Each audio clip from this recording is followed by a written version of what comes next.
Bases dropped on a new week of SDH AM. John, hear you there. Thanks for dropping by, as you always do. And it is a full week on a bunch of different fronts. We get back into Major League Soccer playoffs. We'll be focusing on that as we get later on in the week. We'll try and catch up with some of the folks that are on our short list. We can sit there and speed dial folks. We'll see if they can drop in on Thursday and Friday and break everything down for us. We've got to talk USMNT this morning. We've got to talk World Cup qualifying this morning. We've got to talk about what happened in lower divisions. Gabe Schray is going to be here. Don't know how awake he will be, considering that he and Matty Cruz called the SoCon championship yesterday. And that one went for a while in Greenville, South Carolina, between UNC Greensboro and Furman. So we've got that to get into as well. If you missed it yesterday, late night, we've got your look at the brackets for the NCAA and NAIA teams that are up and running. We're still waiting for the Division II bracket to be filled, which is odd considering Division III, Division I, they're in. Division II, still waiting. But I think that's at 1 o'clock this afternoon, so we'll get that going, and then everybody else will fall in line. So we've got college. We've got USL League One. We've got a champion in Knoxville. We're going to be efforting, trying to see if we can catch up with folks out of Knoxville this week, considering that they now have a title. It's a packed house, by the way, if you missed it, with One Knox and Spokane Velocity. Great season for Spokane, coming up one match short. There's one call we've got to get into, and that particular match, once again, Gabe, if he's awake and coherent, joining us at 10:30 to break that down. Like I said, we got to get into what happened with the U.S. Men's National Team and the appearance of Gio Reyna and the appearance of Fisticuffs. And we'll hear from Mauricio Pochettino about the match in general and about what he saw with Gio Reyna. We'll go through all the numbers. Bart's on a plane. So unless he can figure out a way to commandeer the PA system and tap in and talk to us on a plane, we'll take the USMNT discussion and we'll carry it this morning there. So here's the rundown of the week as I know it. Let's see. We got Gabe coming up at 10:30. We put out the bat signal for Abe Gordon. We'll see what Abe wants to talk about coming up at 9:15 if he does. If he does have anything to talk about. Tuesday, Casey White's going to be joining us at 9:15, and we get a visit with the new front office at AC Grand Rapids. AC Grand Rapids, by the way, is one of the new franchises that is coming online in USL, and so the addition of AC Grand Rapids, once again, in one of those live, work, play environments that we notice in and of everything in USL. They're coming online for 2027, and we get to catch up with part of their front office. And so it's going to be cool to catch up and find out what's going on at AC Grand Rapids as they went to Charlotte and got their new club president. And so it was it was a no-brainer for us to reach out and catch up with Darius Barnes, first president of AC Grand Rapids. He's going to be joining us tomorrow at 10 o'clock. So tomorrow, it's Casey White, 9:15. We're going to talk about NWSL. We're going to talk about stuff. And we're going to talk about the NCAA tournament and all the things, maybe a little MLS too. So Darius Barnes, first president of AC Grand Rapids, as they get ready for 2027. They are going to be in MLS Next Pro. And so we'll catch up with him about the why and all of that, and with his experience with Crown Legacy in Charlotte, why he wanted to go take this gig. We'll find out about that at 10 o'clock tomorrow. Tomorrow, 10:45, Jen Hildreth is going to join us to discuss anything and everything going on involving NWSL and what's been going on in college. And so Jen's going to be joining us, and she'll be on tomorrow. Standard folks on Wednesday, Tyler and Dylan. We'll try and figure out MLS, and we get ready for the matchups on the weekend. Nino and Nico on Thursday, and hopefully our friends from Beyond Goals Mentoring and Major League Soccer, they'll be joining us on Friday. And once again, we'll be filling in all the holes, see if we can catch up with Kaylor Hodges, find out what's going on with him as he gets ready for the USL Championship, and all of our friends that are going to be getting ready to watch their teams in Major League Soccer this weekend. So that's the rundown as we have it. Obviously, we've got a lot to get into this morning from what we had on the weekend.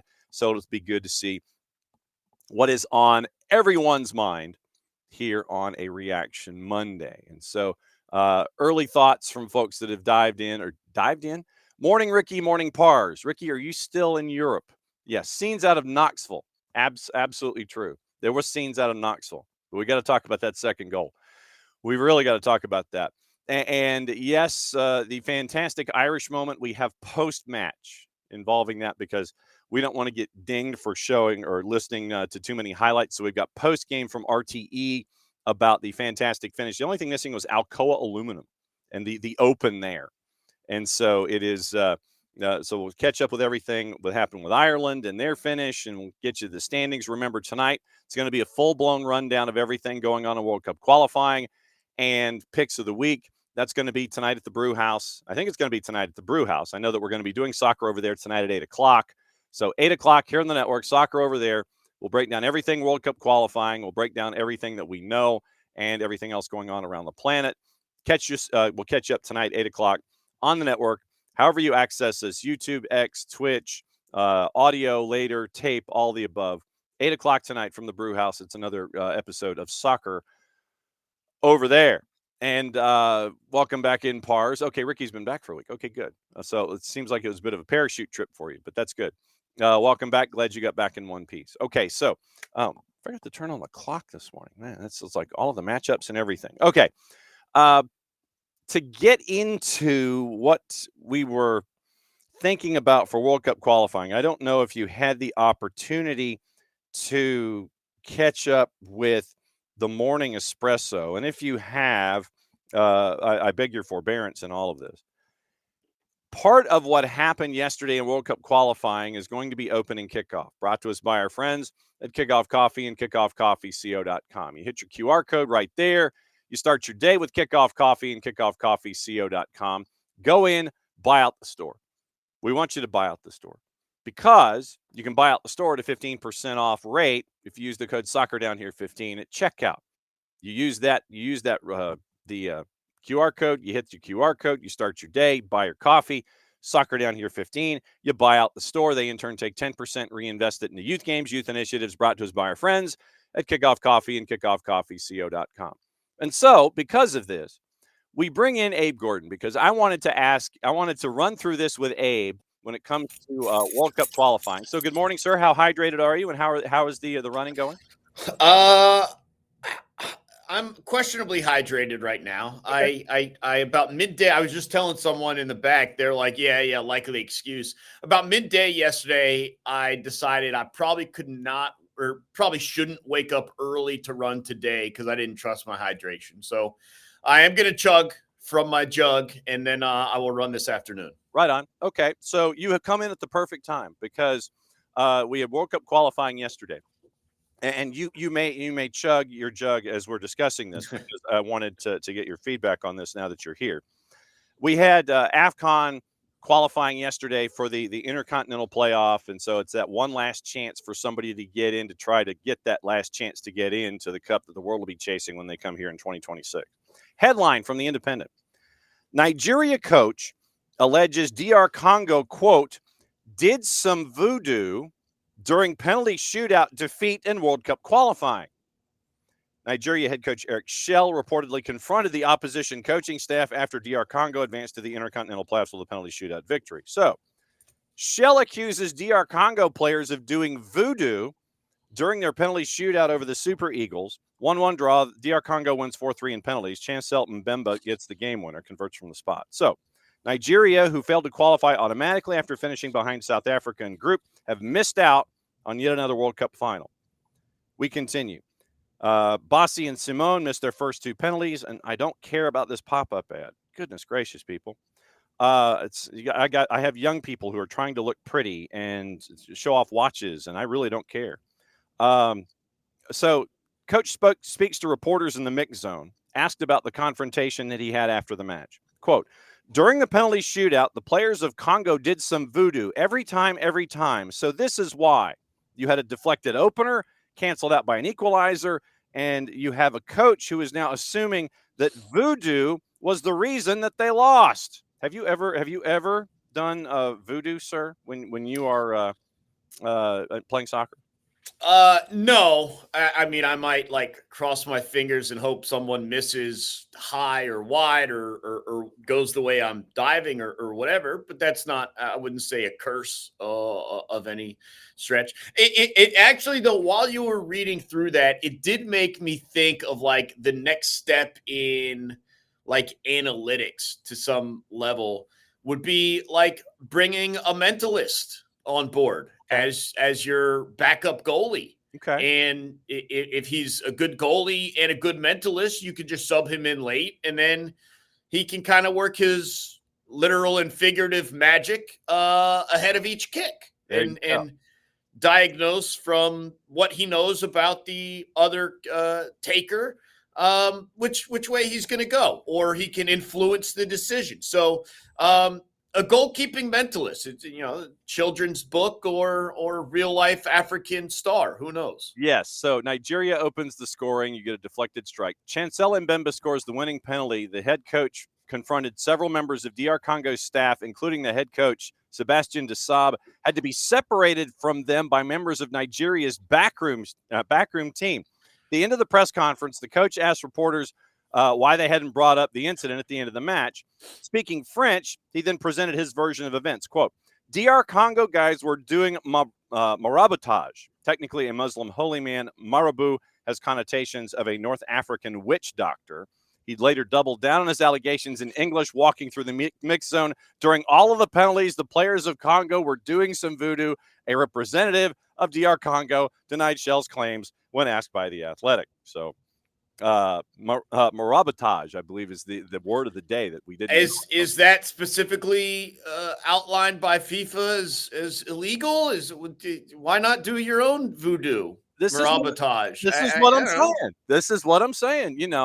Oh my God, it's a mirage. We're telling y'all it's maraboutage. I mean, it's just, I'm not shocked that you would have something out of right field come out here like this. But I mean, it's been a first time in a while, I think, that we have had this kind of an incident reported by a coach who doubled down on it. He goes in the presser, he says it once, then he goes to the mix zone, says it again.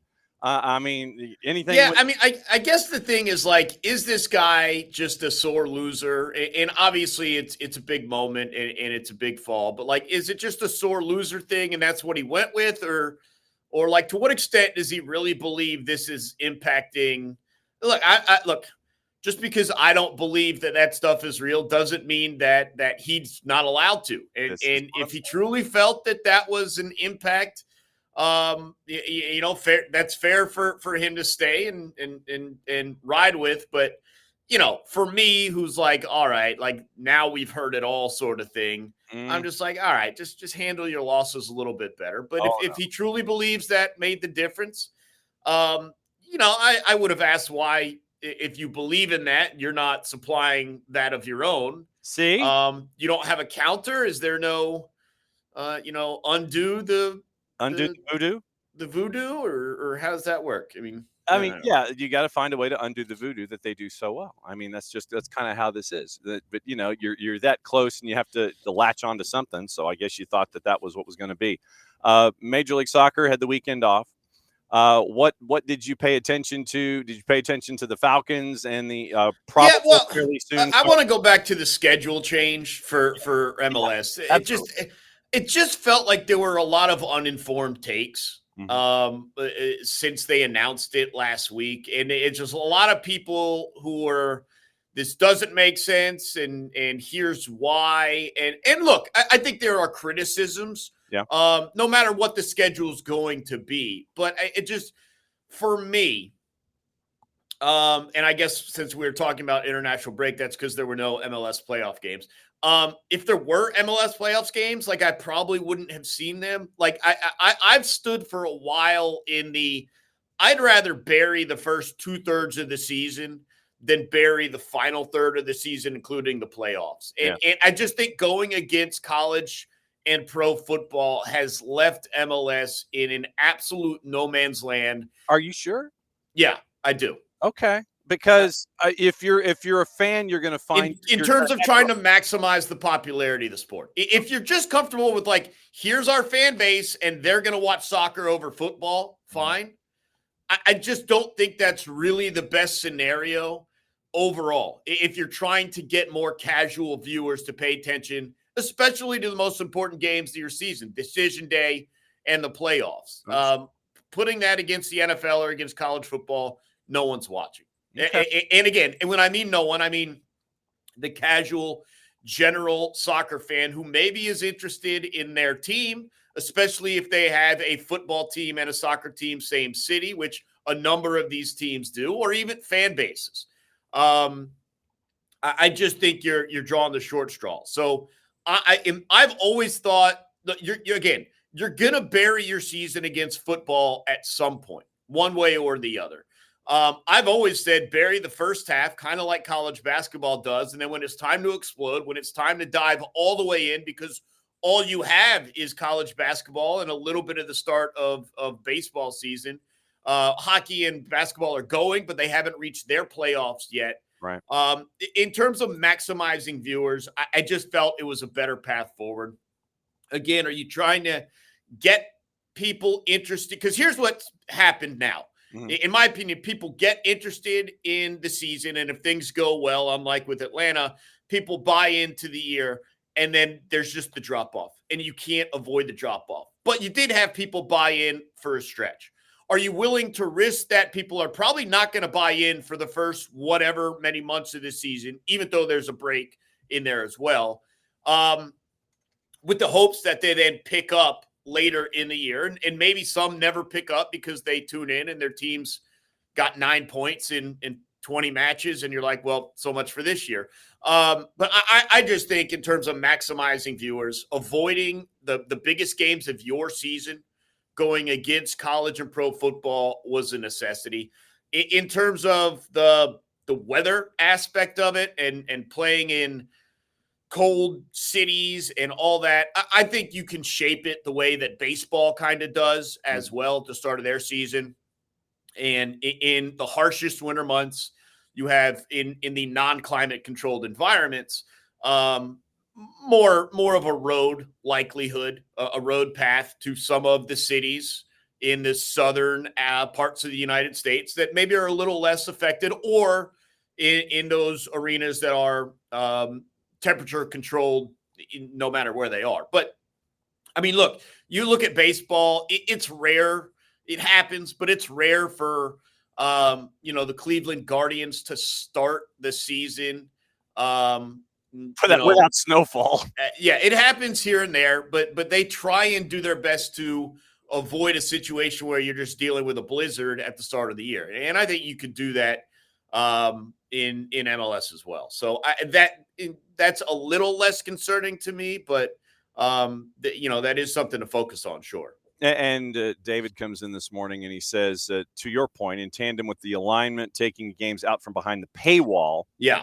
Tandem move to try to get the casual fan serving. I actually think this is going to make, and I know Apple's very clearly not happy with their agreement, and they're probably going to bail as soon as they can. That's why they shortened the length of the contract and all that. I actually think this may get more people to just buy Apple TV than anyone who had Apple TV wanted to buy season pass. Like, I think this is a much better general addition to Apple, a more attractive option for anyone who previously had not gotten Apple because they wanted to watch MLS, but weren't going to pay for Apple and season pass. Mm-hmm. I'd be interested to see what the numbers are for this. So I think this is a good addition. Yep. And you have the length of the contract. Let me get the notes, Abby. Well, it was like 2032, and now it's down to 2029, I think, something like that. Yeah. And so, and the metrics have been changed. The financials have been changed on the deal. Yeah. And so it's a little bit more lucrative, in quotation marks, for Major League Soccer with this short version of the schedule. So, I mean, it definitely will be intriguing, because I want to see, and the numbers that were given and instantaneously denied by Apple were that there are 45 million subscribers to Apple TV, and Apple was just like, we don't know what you're talking about. So you've got it ends in 29, and this comes from, once again, The Athletic. Once it's ending at the end of the 28-29 season, 3.5 years earlier than expected.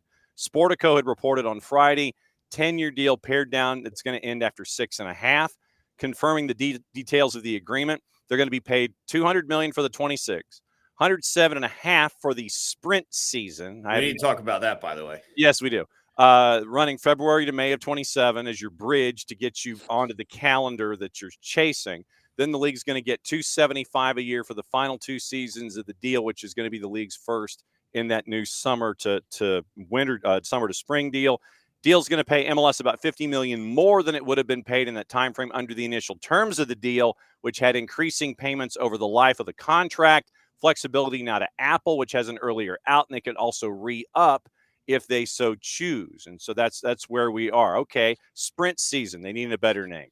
Yeah, well, chaos year is what it's going to be. I mean, look, I think in every sport you look at why are they playing this many games, and it's because sample size matters. And it's just, I'm really interested to see if anyone believes the table, the standings will be a true representation of where teams are at that time. It just, I mean, heck, even Atlanta United started the year off hot, right? And so it's going to be interesting with that few games.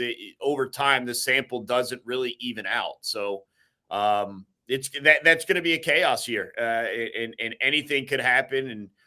And I would just in general not expect the best team to win Supporter Shield or the Cup, just because of how short the year is. Yep. League sources said numbers were up this year on season pass, boosted in part by Sunday Night Soccer. Garber said playoff numbers in the first round also up. Apple exec Eddie Q, who's been a vocal proponent of MLS changing in order to enhance the on-field product, both in flipping the calendar, but also in how it spends money on players. Go ahead. They can say, like, it's just the playoff numbers being up. They can say that, and that's fine. Like, there's just no way they're getting more eyes now than they will next year. Or when you flip the season, it's just so obvious to me.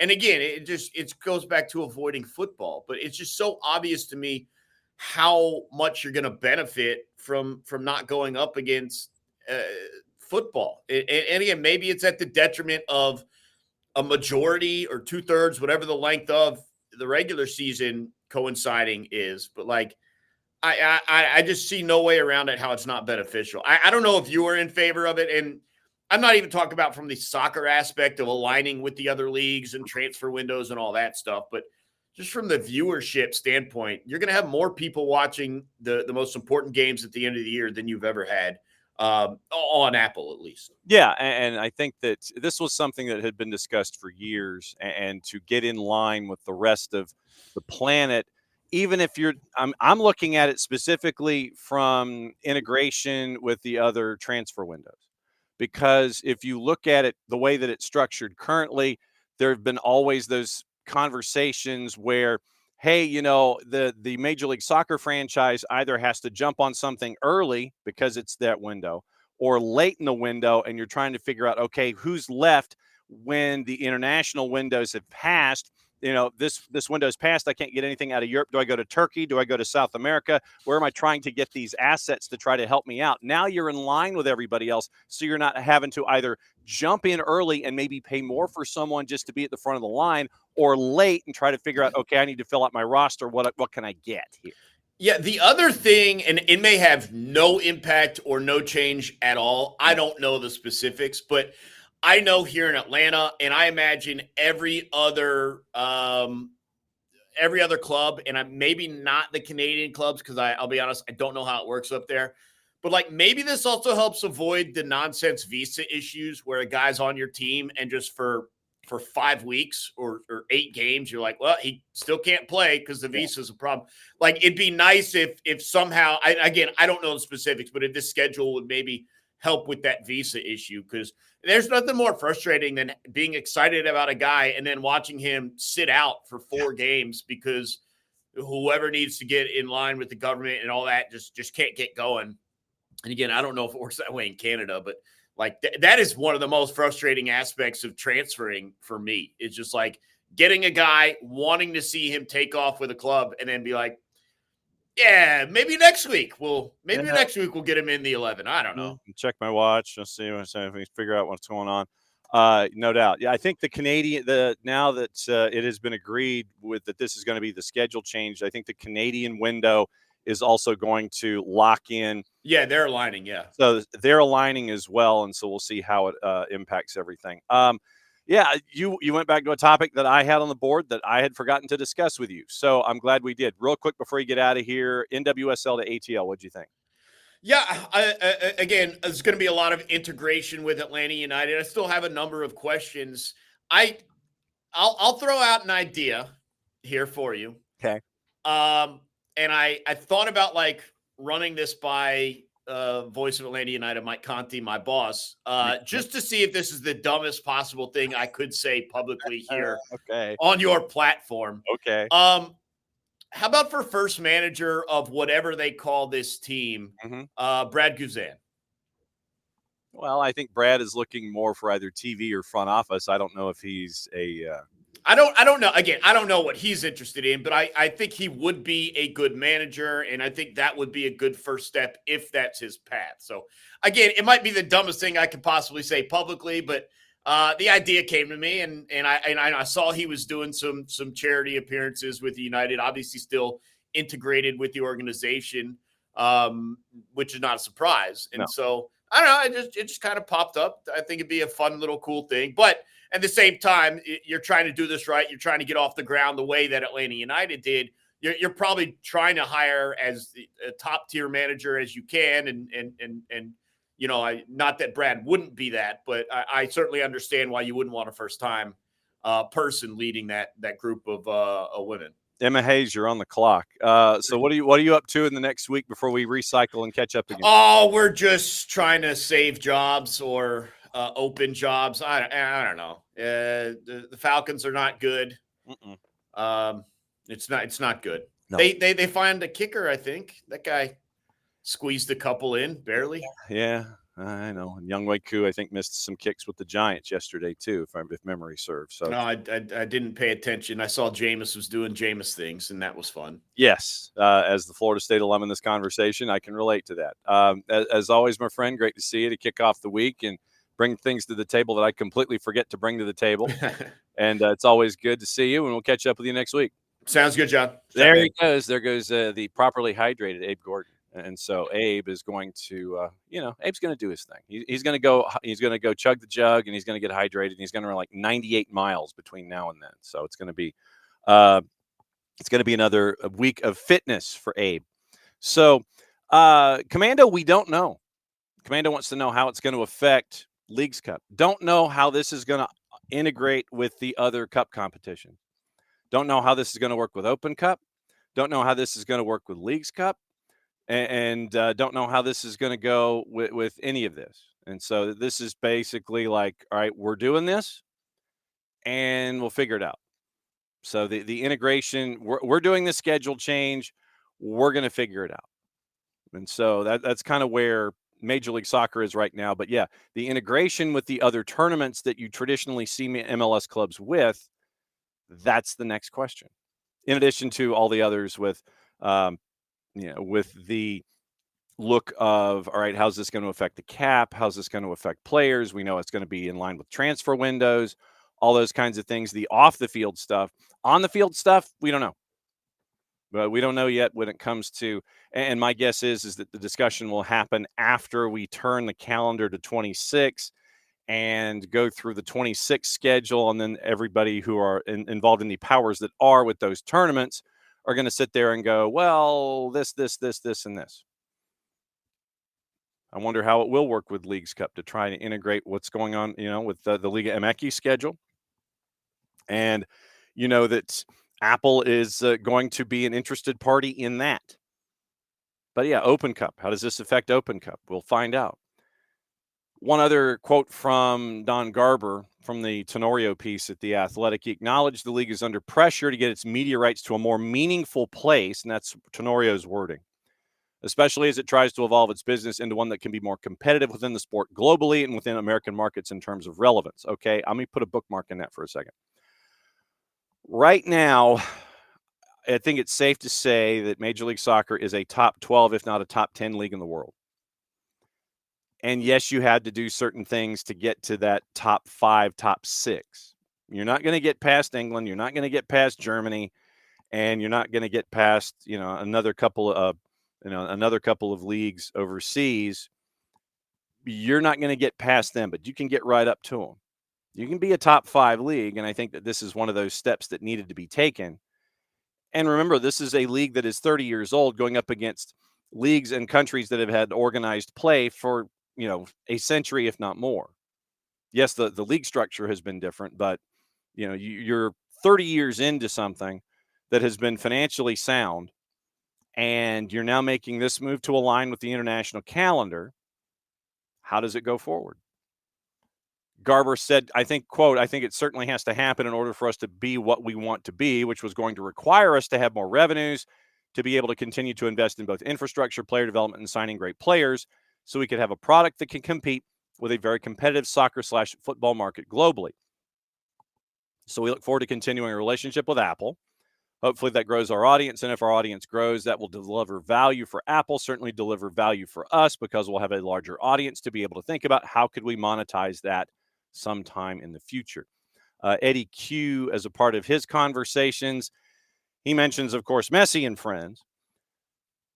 I'm excited. There are teams that are definitely pushing hard. Obviously, what Inter Miami has done is an example of that, and I think there needs to be more teams doing that, and I think there will be. And this is what Q said back at Messi and Friends season opener in 24. At least I've seen it enough now to know there's a level of excitement when anybody asks, what do I want from anybody, any of the teams? I'm like, sign some more players, exclamation point. I appreciate where Eddie Q is coming from. It's not that simple. You hope that the cap will increase. You need to add a fourth DP. But the league has not gotten, Major League Soccer has not gotten to its place by pulling the governor out of the golf cart, and pulling the golf tee out of the engine, and sitting there and just saying, okay, everybody invest what you want. Not everybody's going to play that way. If you legitimately look at what is available to owners and their ideas, sure, some owners will invest. We know that certain owners will invest, Arthur Blank being one of those. I think that, having the international windows align with Major League Soccer now aligning with the international windows when it comes to player transfers, I think that will help out. But this isn't something right now where you can just sit there and say, well, I just want to take a suitcase of $150 million and just kind of throw it at the issue, when you can't do that currently. If you look at the clubs, legitimately, if you look at the clubs in Major League Soccer, yes, teams want to invest more, but there are those that will not, because that is a part of their DNA and it's a part of their model. Philadelphia will not, to the extent that others are. Philadelphia believes in their model of building from within, making the strategic selection, and then going from there. It's not where they're going to sit there and drop $19, $20 million on a player and bring them in. Work with the academy, work with the twos, get those players involved and engaged, find out where your holes are, and then make the $8 to $10 million purchase to help you out when it comes to those positions of need. And they're going to get to a point fairly soon, because with an aging roster, you're going to have some decisions that have to be made. Cincinnati, you figure they're on the edge. I figure if they're going to be looking at everybody else around and they see people investing, they're going to be like, we got to keep up with the Joneses, and they'll invest. Messi and friends will invest. They want to try and find ways to, how do we phrase this? Circumvent caps and things, and they got dinged for that when they tried to have 5 DPs when you're only allowed 3. And then Santi Sosa body checked Blaise Matuidi into retirement. Charlotte, I don't know. I think that they kind of want to do things as some kind of a hybrid. They want to build with Crown Legacy, but then they want to sell folks on. But then, do they want to invest fully with the money that they get back from those player sales? That, to me, is the question with Charlotte. NYC at City Football Group, you figure they'll invest if they're given the chance. Nashville, I don't know. You bring in Sam Surridge, you did well. You paired him with Hani Mukhtar, okay, great. Would you be in that position to want to invest Boku bucks to bring players into Nashville as they continue to grow? Columbus, Columbus is going to have some questions, it seems, and they're going to come very quickly. Columbus has been known to invest, and they have been known to invest strategically well. But the question is, at the moment, about Wilfried Nancy.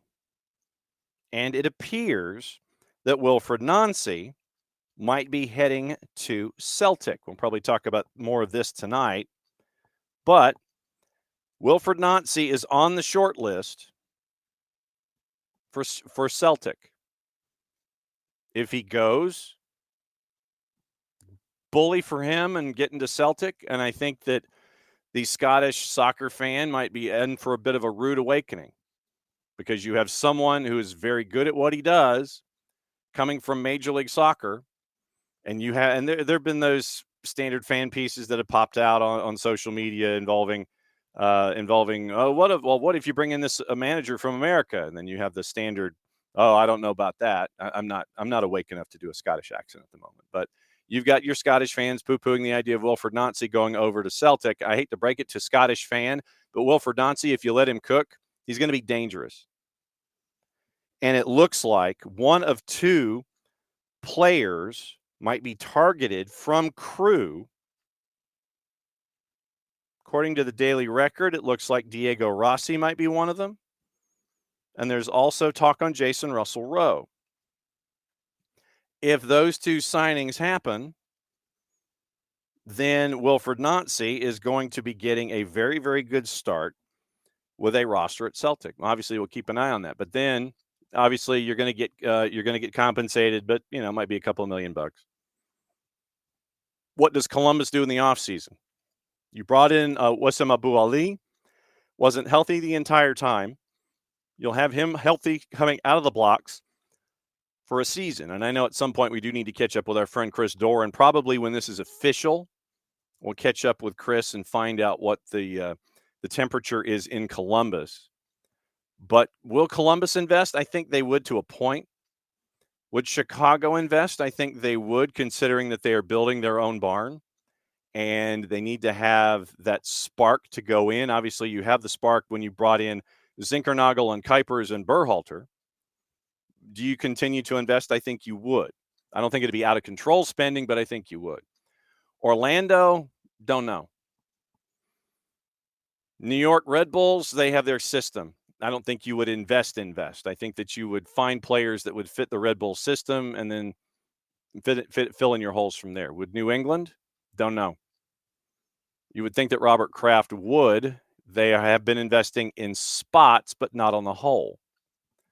Toronto, they're going to throw money at anything.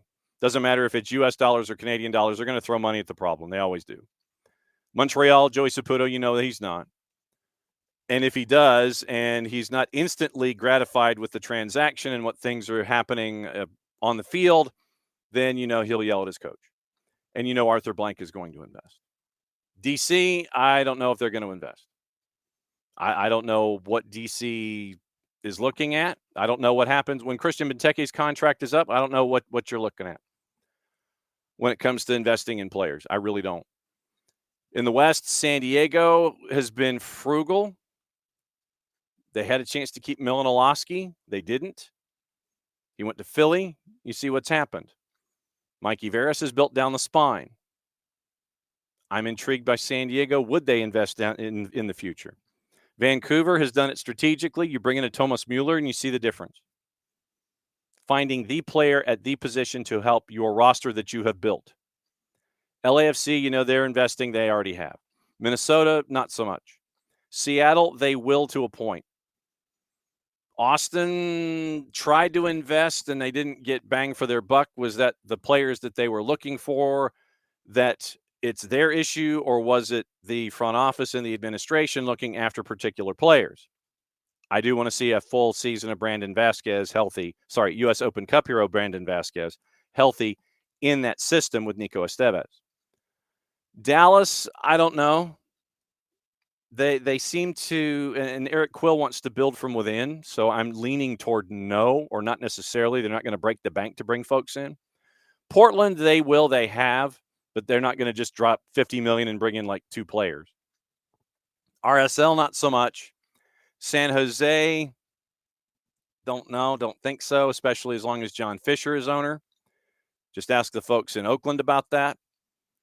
Colorado, I think they're strategic in their pickups. I would be intrigued to see what would happen.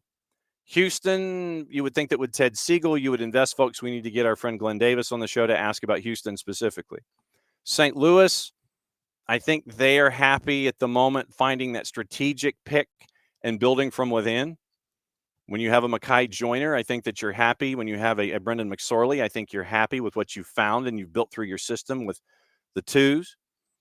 Then it's trying to find that strategic pickup to help you in a position of need. LAG, they're going to spend money. Kansas City, that would be an interesting one. Are they going to spend money? So if you were to open up the coffers, just sit there and it's like, all right, we're going to add a fourth DP. We're going to boost the salary cap. We're going to do these kinds of things with what Eddie Q at Apple said in 2024. I think you're going to have most of the teams. They're going to kind of push the door open a little bit. You're going to have a couple of teams that are going to want to kick the door down, but you'll have a couple of folks sit there and knock and then open the door and kind of peer inside. And then you'll obviously have folks that believe in their system and they'll build from within and they won't. So as long as those clubs don't feel the peer pressure of wanting to build, grow, evolve like everybody else, build your own mousetrap, you're fine. You look at everybody else that sits there and it's like, well, do I want to do it that way? Oh, I don't want to miss out. And you have those teams maybe in the middle that are FOMO and they might want to sit there and go, oh, I don't know. Yeah. The peer pressure of the new contract and everything and changing over a schedule and all those kinds of things. So that's kind of where I'm looking at it. If you were to add that fourth DP, if you were to sit there and add to the cap a little bit, not everybody is going to be Messi and friends. That's just their way. That's what they have chosen. And I will continue to wonder what they're going to do in 2+1 years when Messi and friends are just and friends. Who's the next big gun that you bring in to try to take that next wave and go forward? That, to me, is the larger question in all of this down in Fort Lauderdale. You've got all this momentum to build this new facility. You've got this park, and you sign Messi to a contract extension. What happens when Lionel Messi decides he's mortal and wants to stop? What happens? Who do they bring in that's going to have as much stroke as Messi has, that has partnered with the league as much as he has? And this is the other thing I think that you will see out of this. And it will be for the occasional player. It won't necessarily be for everybody. It'll be available for everyone, but I don't think everyone would be in a position to take advantage of it to the extent that Lionel Messi has. You've got to do your NIL deal and have that available so it doesn't counteract the cap. And I think that's what they were doing, and that's what they are doing in Fort Lauderdale with the rest of the Gulfstream Galacticos. Alba, Busquets, Suarez, DePaul, etc. Sign them deals, have them do endorsement stuff on the side that doesn't impact what's going on. That's how Messi made, 52 last year? Had north of 20 in salary, but then you had endorsements and all the commercials that we saw with him where he was multiple Messis having to deal with home improvement. And you end up with something that goes from 20, where he only counts against the cap a certain number because he's a DP. But his salary is 20. Endorsements get him to 52 or so. Teams are going to have to become more nimble when it comes to signing folks to these kinds of deals and figure out, okay, what's my cap? What can I pay him? I can pay you this. Then you've got these endorsement deals from these sponsors that are lined up. So that way you're not going to do anything that's going to break a rule inside Major League Soccer. You're getting more endorsement money and you're still under contract the way that you can be in the league. So I think that's one of the bigger things. I think that the league is going to have to be, in the front offices are going to have to be, if they want to bring in those kinds of talents, they're going to have to be more nimble when it comes to those kinds of individuals that you want to bring in. Who is that early 30s star, Harry Kane, that you bring in to be that next Messi-like contract under Major League Soccer, who is still going to be productive and not just be someone that's going to be a traffic cone out there getting a deal. Probably somebody involving City Football Group with their new barn. I would anticipate that. So keep an eye out for these tweaks. This being a large tweak, this is a twist. Changing the schedule to be in line with the international window. This way, when it comes to you moving players on or bringing players in, you're in line with everybody else around the planet. You're not sitting there going, you're not chasing after players like I was telling Abe. You're not chasing after players that are available to you early that you feel you have to overpay for so you get them. Or you're lying in wait late to figure out, okay, these countries are open. Do I still go in here and try and find folks? More places are open for you to go to the shopping window, either in sales or in purchase. And so now that in 27, that opportunity is there for you. The sprint season, I know that Abe, we didn't necessarily get into it a lot with Abe, but I think that the chaos of that sprint season, you're going to have teams that are going to have quick triggers because they want to win that sprint coming out of the regular season. Regular season 26 being what it is, then you go straight into training camp after a couple of weeks. You go into your sprint season, then you take your break, then you're going to alignment with everybody else. I wonder about quick triggers in the sprint season. If you didn't do well in the 26, you don't do well in the sprint early. Do you jettison your manager there, finish your sprint, then get you ready? That sets up your 27 schedule internationally.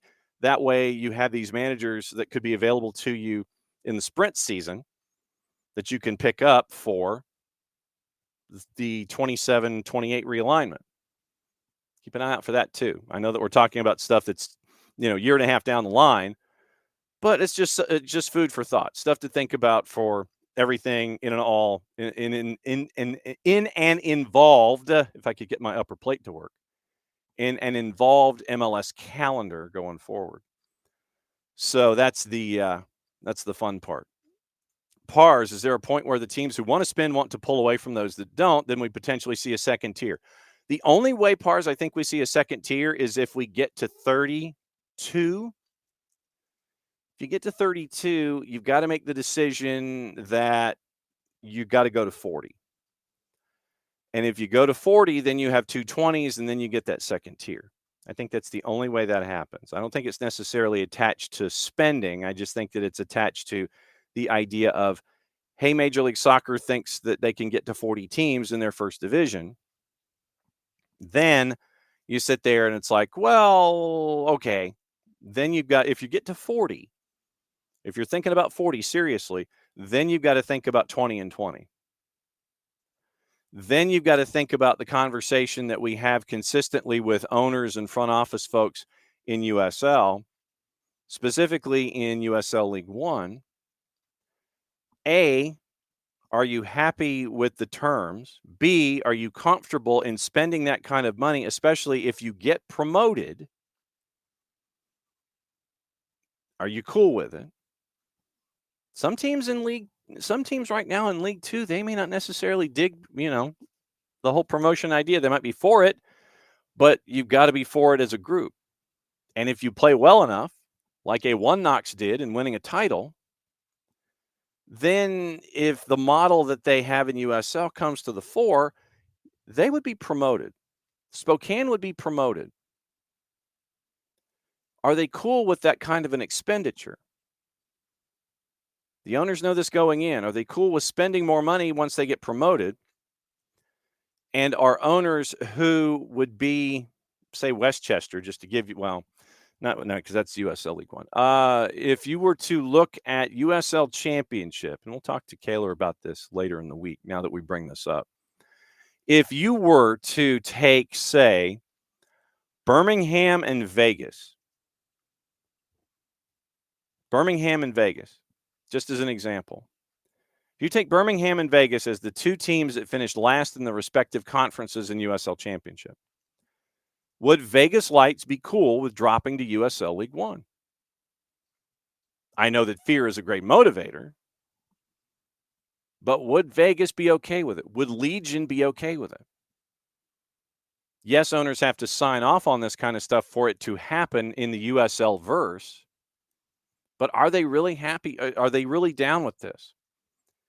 Because the last thing you need is somebody who sits there and signs an agreement as an owner, and then they're like, yeah, I'm for promotion relegation, I'm all in. And then it's your team that gets relegated, and you're like, no. And then you have a frustrated owner who would say sell as his team gets relegated and then detach from the situation. So that, to me, is a larger question in USL. Like I said, well, next time we have Kaler on, we'll discuss that with Kaler and find out what the legit, what his folks are saying about ProRel, USL. Are folks really cool with this? With all the money that they've invested, you end up last. You're cool going down. I mean, it's more than just the idea of being cool going down, but nevertheless, it's the level of investment. Are you going to continue to invest what you have if your team gets relegated to USL League One? If your team in that first division gets relegated to championship, are you cool with that? Or are you going to stomp your feet in the corner and just find a puddle of water and, sit there and go like this? Stomp your feet and sit there and go, Mummy, I'm not interested. But you said you were going to do it, but I'm not interested anymore. That kind of a thing. So it's intriguing on a bunch of different levels about the spend in the U.S. footprint right now. I'm intrigued. Yeah, and Pars anticipates the next person's more money motivated than Messi. David, primary versus secondary transfer windows, like days to be open. Let's MLS primary transfer windows. Let's work through this here. We'll see if I can type early on a Monday. All right, so key dates for the 25 season under the current structure. And like I said, I mean, this will change. Primary transfer window was the end of January to late April in 25. Secondary window was late July through the 21st of August. So Friday, January 31st, Wednesday, April 23rd. Secondary window, Thursday, July 24 to Thursday, August 21. In 25, Major League Soccer said the secondary transfer window will shift later to better align with the global transfer market. So you could see that they were already figuring out, okay, so if we slide it and have it be that 57 days, then we're in line with the secondary window, more with clubs in Europe beginning their seasons and MLS trying to jump in there if teams are interested in players from Major League Soccer, or if Major League Soccer is interested in players abroad. So that secondary window slid to 57 days, late July to late August. Primary window is still that beginning of the season window at Major League Soccer where teams in Europe are hip deep in their seasons. And literally you're trying to find folks that want to make the cash. They want to make the cash. Hey, you've got a dude. We want him. And then this way, once again, currently the way the market is structured with that primary window, I think what you've been doing, and like I said, this is probably more a question for front office personnel, but I think we can extrapolate the idea that Major League Soccer franchises have probably been paying a little more than they should, or in line with the rest of the planet, because they're in that window and teams are playing, and you're messing up that team chemistry if you want to bring somebody out of the European theater. If you want to send somebody in, it's an addition. It's an addition for the European clubs. They're like, okay, cool, we'll bring in that guy. And what you're trying to do is you're trying to do it either when the season's over, signing pre-contracts. You're trying to get the calendar to work with the contract, the end of the contract, signing a pre, or what have you.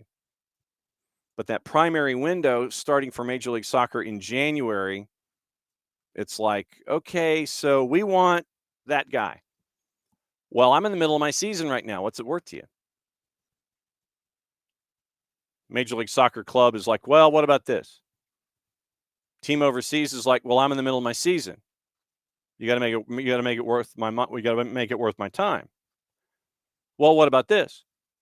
Well, I'm in the middle of my season, and so this way you're not running up against that brick wall anymore. Come 27, you just have that 26 window in the primary that you're.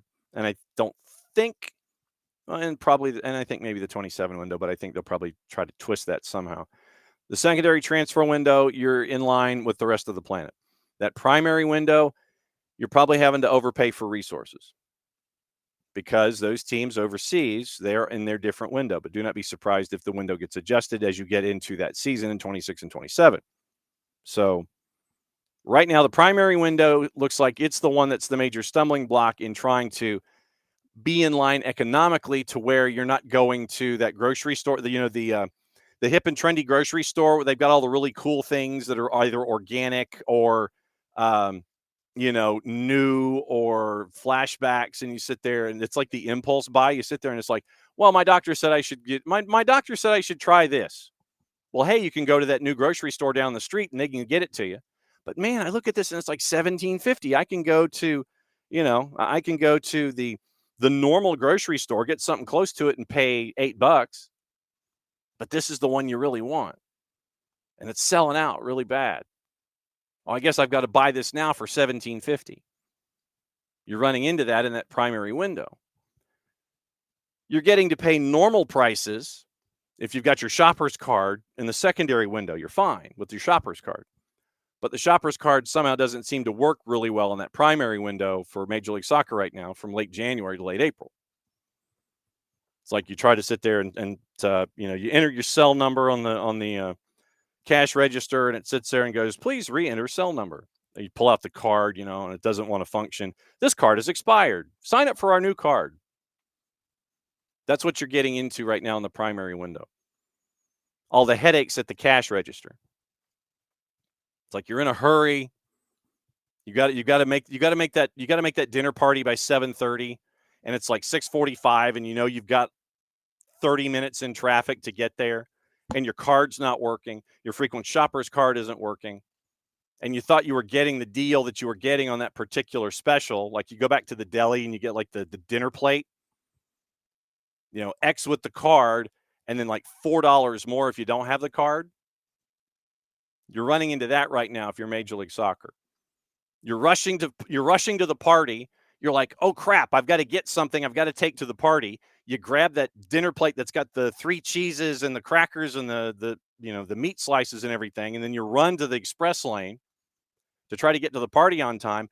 And there's either like a line of 9 people in front of you, or your card doesn't work, your frequent shopper's card doesn't work, you need a new ATM card, or the strip is broken and it's telling you that you've got to insert the card or try the transaction again when your card works. That's what you're getting into right now in the primary transfer window. Hopefully, after the next couple of windows, you won't have to worry about it and you won't have to wait until spring and summer for your card to work and the lines to die down because everybody's at the pool already. So that's what you're staring at. All of the things, people. All the things. And then Pars wants to know, is adding the relegation something that improves the league on the world stage? When it comes to USL, I think USL is just trying to be their own thing here in this hemisphere. I don't know, and this is legitimately USL is the only one who's talking anything regarding promotion relegation. They've talked about it in boardrooms. They've talked about it as an idea. They're talking about it with this first division coming online because then that sets up the true pyramid. It's got to be okayed by U.S. Soccer. For Major League Soccer is doing their own thing. They're cool and they're down with everything that they're doing right now. We're good. And it's like you're sitting there and you're taking your test and teachers over your shoulder looking at it and you're sitting there and teacher's like, you okay? Yeah, I'm good. I'm cool. Yeah, I'm good. So Major League Soccer, they're good taking their test. USL is thinking they might have to be a little different. Ricky's bringing in the coaching search. Mancini, that might be more of his. Ricky's like, is anybody kind of surprised Mancini was a finalist for the Atlanta United job? He might have been just looking for a gig. And I think that he was probably looking for a paycheck, and he thought that Major League Soccer was just going to be something he could waltz into and sit there and go, yeah, I think we're good. Brings in a staff. They pay an ish ton of money. So Mancini, who bottomed out in national team, decided he wanted to get paid. So he goes to Qatar and, so you sign a 2-year deal in Qatar. Does that, to me, mean you're serious, or does that mean you want to check? He did not do well as a national team manager. And so if he was one of the finalists, as it was reported, I'd love to know, compared to Tata Martino, who we know came in with probably a dossier about that thick, and I'm holding my fingers, for those of you just listening, I'm holding my fingers about 3 inches apart. Tata came in with his PowerPoints and his notebooks and all the things. Was Mancini and I'm guessing this was just, Mancini sitting there going, having his agent kick the tires. Yeah, Atlanta United's open. What about that? Yeah, they'll pay. I wonder what his agent was thinking. Yeah, if the agent's like, yeah, my client's interested. Okay, so what does he know about the franchise? Yeah, the first couple of questions from the franchise for Atlanta United, that might have DQ'd Mancini. But yeah, considering that how well he did not do as a national team manager, then he decides to take the paycheck in Qatar. I want to know what good he does in Qatar for 2 years. What does he do in 2 years in Qatar? And then the other names that were on that list, obviously Tata, not a surprise. Obviously, we know what the end of the story was there. But you look at the other names that were attached to the list. Gio Savarese, we kind of had on the list. We kind of knew, we've been talking Gio Savarese for like 8 years. Peter Vermes. So your finalists, Tata, Mancini, Vermes, and Savarese. Gio, yeah, I mean that one was a slam dunk idea. Peter Vermes, I think that with Peter Vermes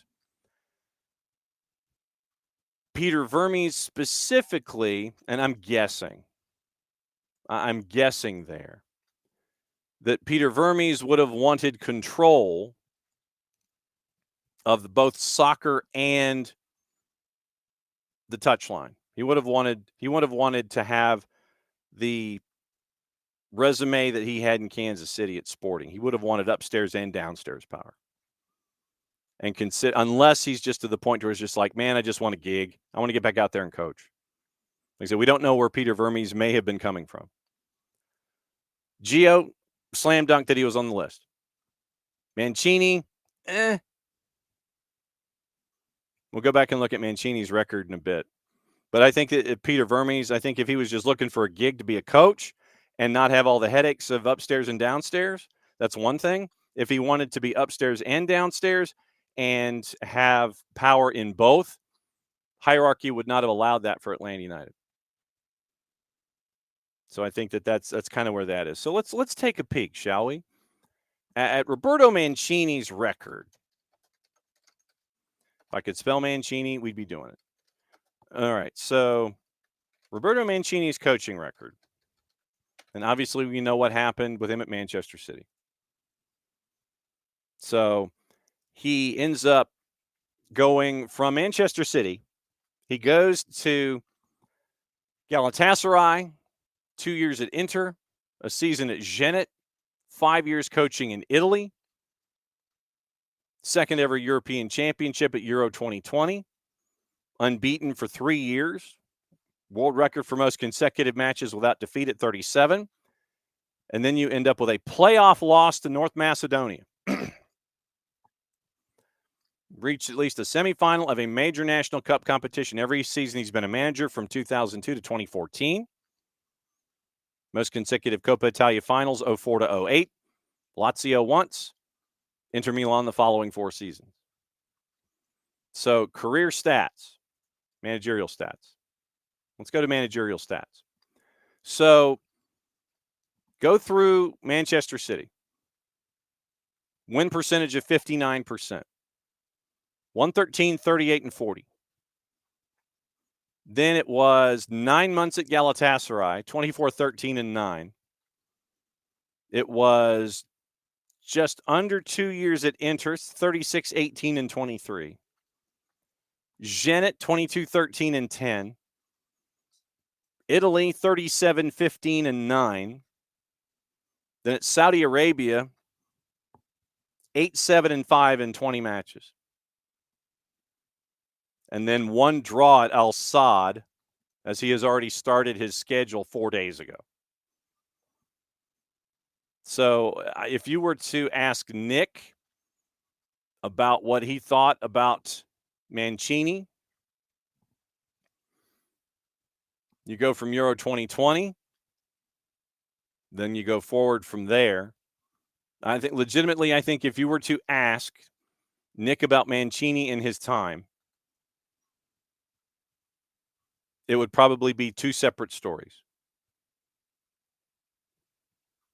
The beginning and the recent. 8, 7, and 5 in Saudi Arabia. After the slow fade of Italy and Italy not making it. You can win all the matches you want when you're prepping for tournaments, but if you don't win in tournaments, it doesn't mean a whole lot. So if anybody wants to ask Nick about Mancini, ask Nick about Mancini. You'll get those answers. So that's the hook where Mancini is concerned. Now, rubber meets the road. You're looking at the players currently that you have in camp. You're looking at the players that are going to be drifting in, the players that you want to bring in, either on freeze or out of contract or dropping dime to bring them in. I want to see how it ends up. Morning fork card. So, and if all else fails, if Nick is not on the show tonight, then please feel free to ask Nick on his socials about what he thinks. But I think if you look at Mancini, you're looking at 2 separate Mancini runs here. The beginning and then the recent. And so then he goes to Qatar. He's at Al Sadd. He's signing the big money deal. I want to see how he does with Al Sadd. I really do. So if you're at Al Sadd and you are not competitive there in the Qatar Stars League, where they won the league last year, then if you can't keep the beat, where Al Sadd has won 18 championships, including the last 2 seasons. Al Dahale won back in 22-23. You've won 3 of the last 4, 4 of the last 5. If Al Sadd does not win, Al Dahale has won, dating back to this gap, 13, 14, 14, 15. So it's either Al Dahale or Al Sadd that have won every title except for 1 in the last 12 years. Is that right? 13, 14, 14, 15, 16, 17, 17, 18, 19, 20. So yeah, it looks like it's either Al Sadd or Al Dahale. Al Rayyan won in 15, 16, and then it's just been those.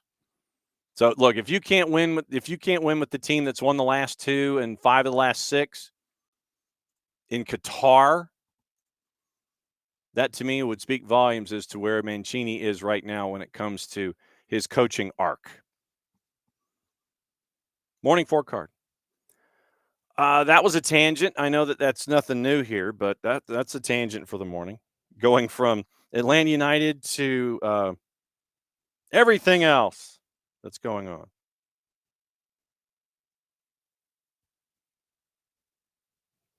So I'm glad you're here this morning. Now, we started to get into World Cup qualifiers. 15 minutes, Gabe Schray is going to join us, I think, if he's awake. We'll talk League One and college soccer with Gabe coming up in a bit. So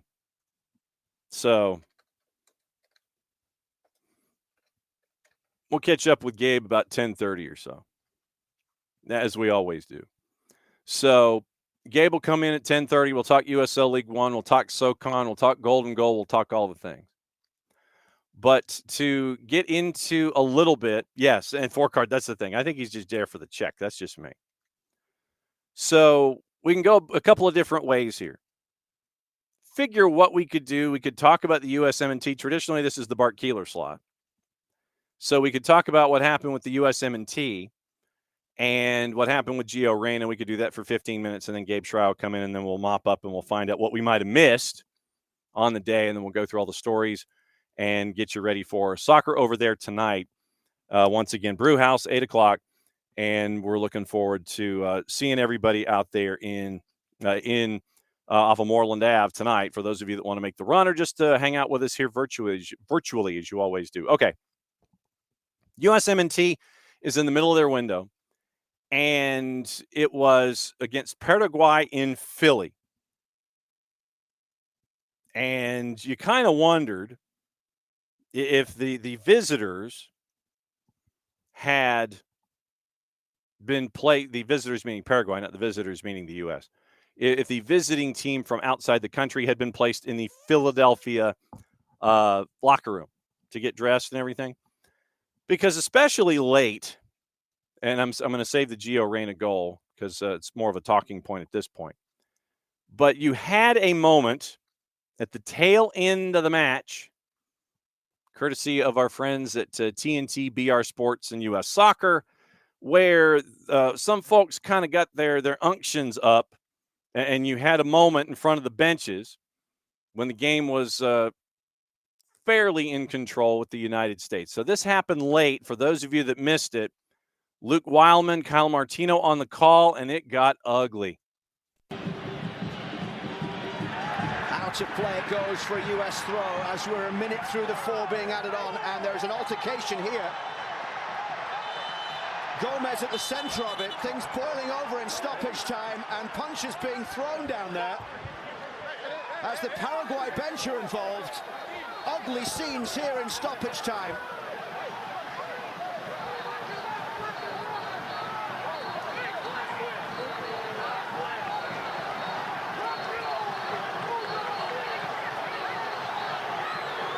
I'm sure the throw was given the way of the US.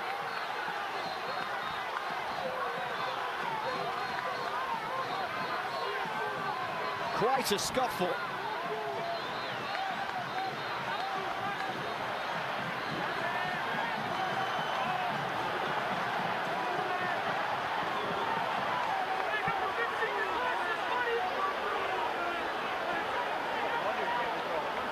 There is no VAR, of course.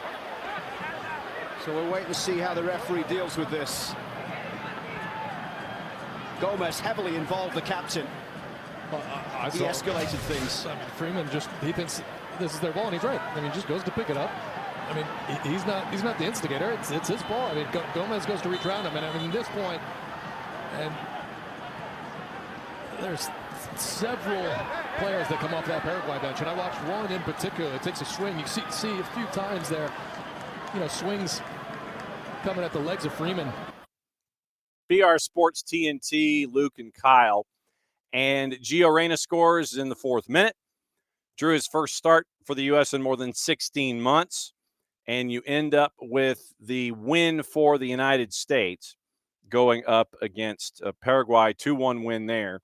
And you had Sebastian Berhalter and Miles Robinson, 2 of the first in the pile, as folks were trying to make sure that Alex Freeman was not going to hang on to the ball. Gomez, who basically was hanging on to Alex Freeman at the point, decided that he didn't want to let that throw-in happen. For some reason, he thought that it was either theirs, meaning Paraguay's, or that he was just going to kind of gum up the works a little bit.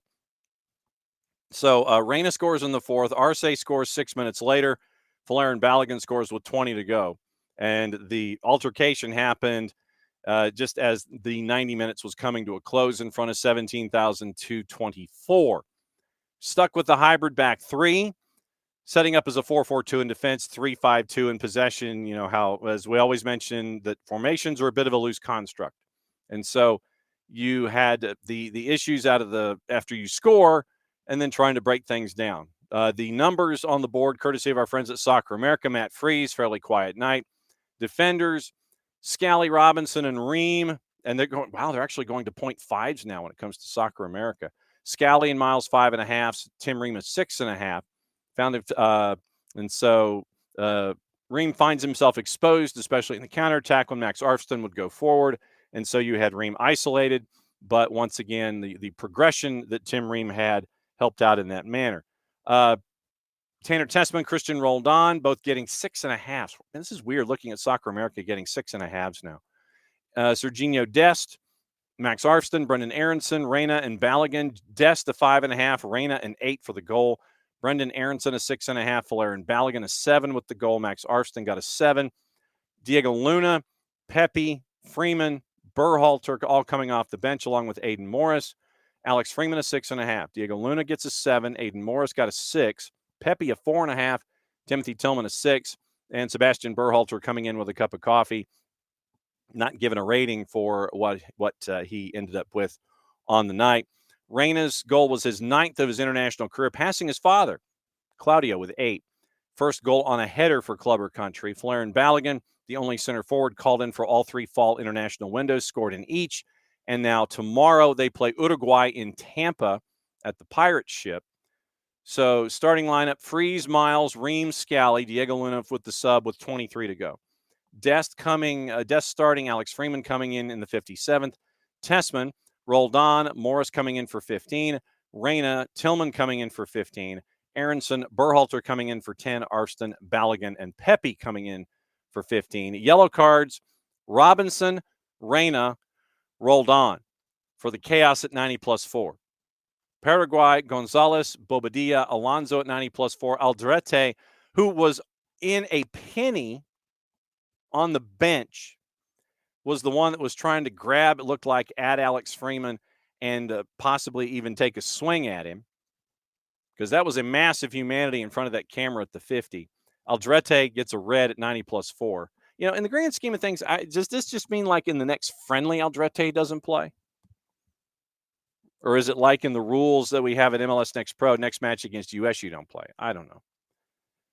While necessary, it seems kind of frivolous, if you know what I'm saying. 8 shots for the U.S., 4 for Paraguay, 4 shots on target compared to 3, 2 saves each, 13 corners, 8 to Paraguay, 24 fouls, 13 to the U.S., offside, 4 on the night, 3 for Paraguay, possession 56-44. Mauricio Pochettino, after the match, was asked by Stephen Goff about what he thought about the 90 minutes there in Philly. Could you tell us your thoughts on Gio, your decision to start him, and what you thought of his performance overall?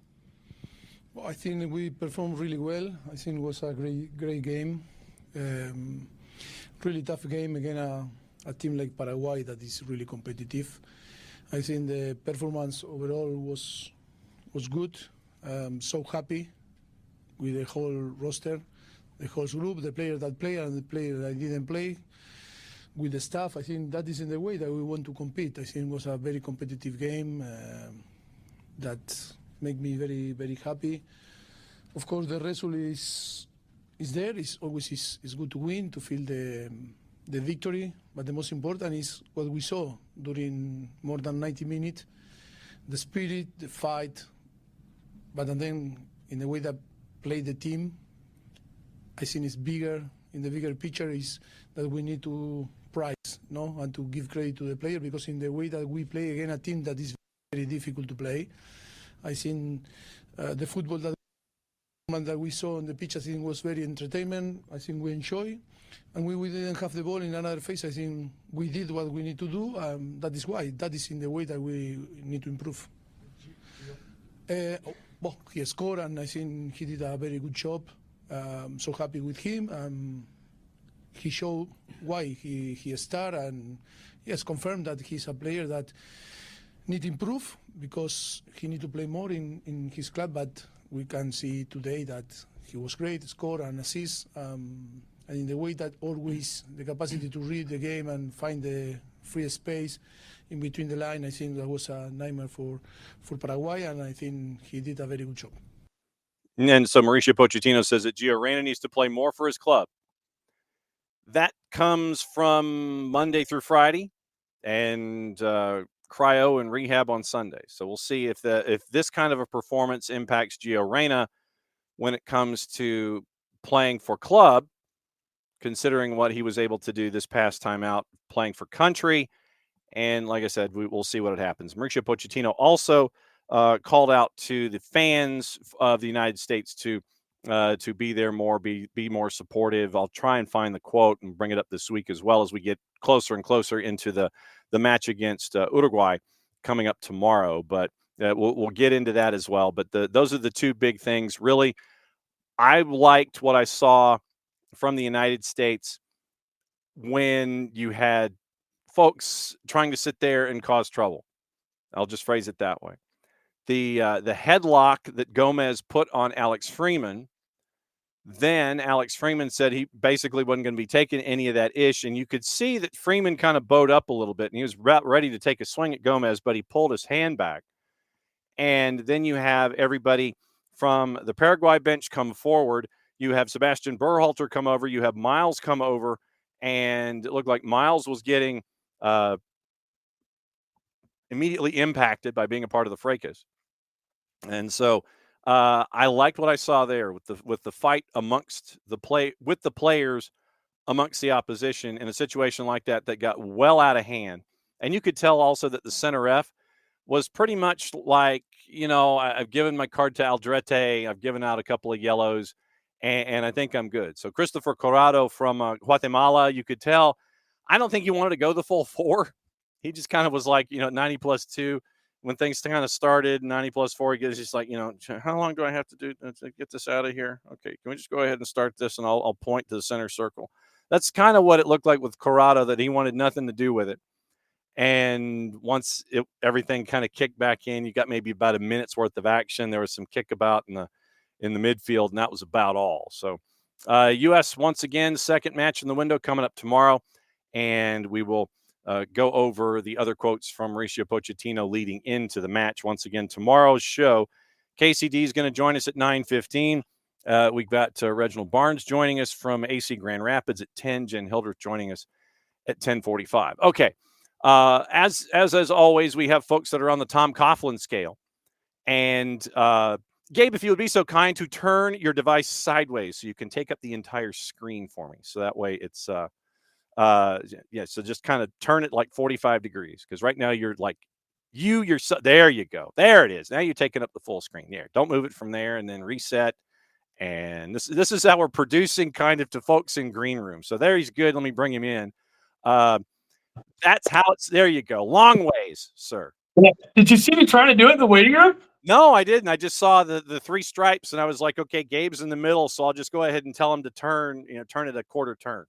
It wasn't behaving for me. I'm like, okay, well, I guess I'm going to be old man vertical today. That's funny you said that, Tom Coughlin.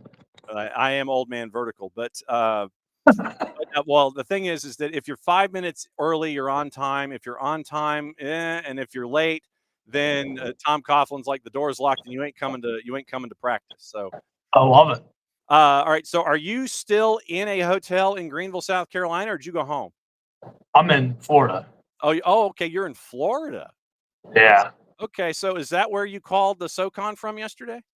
No, I was in Greenville, South Carolina. Do you want me to break down the weekend I've had? Yeah, you need to break down the weekend for me because I'm already confused. Okay, you ready? So Wednesday night, I cut out and drove from Chattanooga to Kingsport, Tennessee, which is about a 3.5 hour drive. Yes, it is. Set up super late, like 2 a.m. Got set up for the Appalachian Athletic Conference volleyball tournament in one of the ballrooms there. Mm-hmm. Brought in a great announcer from Indiana, Dean Jackson, to help out. I did the first day with him and then handed it off on Friday. Went to Clinton, South Carolina, and called a college basketball game on ESPN, drove back to Chattanooga, stayed the night, got up, scrambled to get ready for college football, called the first ever AAC championship football game on Saturday at noon in Waleska, Georgia, just outside of Atlanta. Mm-hmm. Home, changed, drove to Kingsport, tore down equipment, moved stuff to a ballroom for a Hall of Fame dinner stream, got all my stuff out of the hotel room, came back home, slept for 4 hours, drove to Greenville, called the SoCon title, then drove straight there to Orlando. So I'm now in Orlando. That's the kind of psychopath you have to be to broadcast sports. You ain't kidding, brother. Man, that's how many different conferences? That's a lot. That's 3. It's only 3. Okay. The opponent was a SoCon on Friday, so okay. All Big right. South, SoCon, AAC. Yes. And so it's the way that we can kind of break things down. And I've got a couple of things that I wanted to go and discuss with you here, sir, while you're there in Florida. I do have what went down in the SoCon final. So I guess this is toward the end of your story. The SoCon final with you and Matty Cruz. Going into this one with Furman and UNC Greensboro, what kind of a match were you expecting, and how was it over that 90 minutes where if you looked at the scoreboard, you're kind of going, goalless, What was it like after 90 minutes? Oh, no, it was not a goalless. It was oh, my goodness, I've never seen so many close scoring chances. I think Maddie might have felt a little different. I don't know if she's already been on. I think she was more frustrated with the fact that they couldn't finish once they'd get down there. I was loving it. Like Seth Wilson played out of his mind. It's too bad for the Spartans that somebody had to lose that title game, right? He played out of his mind. Ivan looks like the goalkeeper of the year. Great pick by the Southern Conference in that. I mean, they were unbelievable. Scoring chance, hammered, long pitches, high press. It was so much fun. I was having a blast. First half flew by.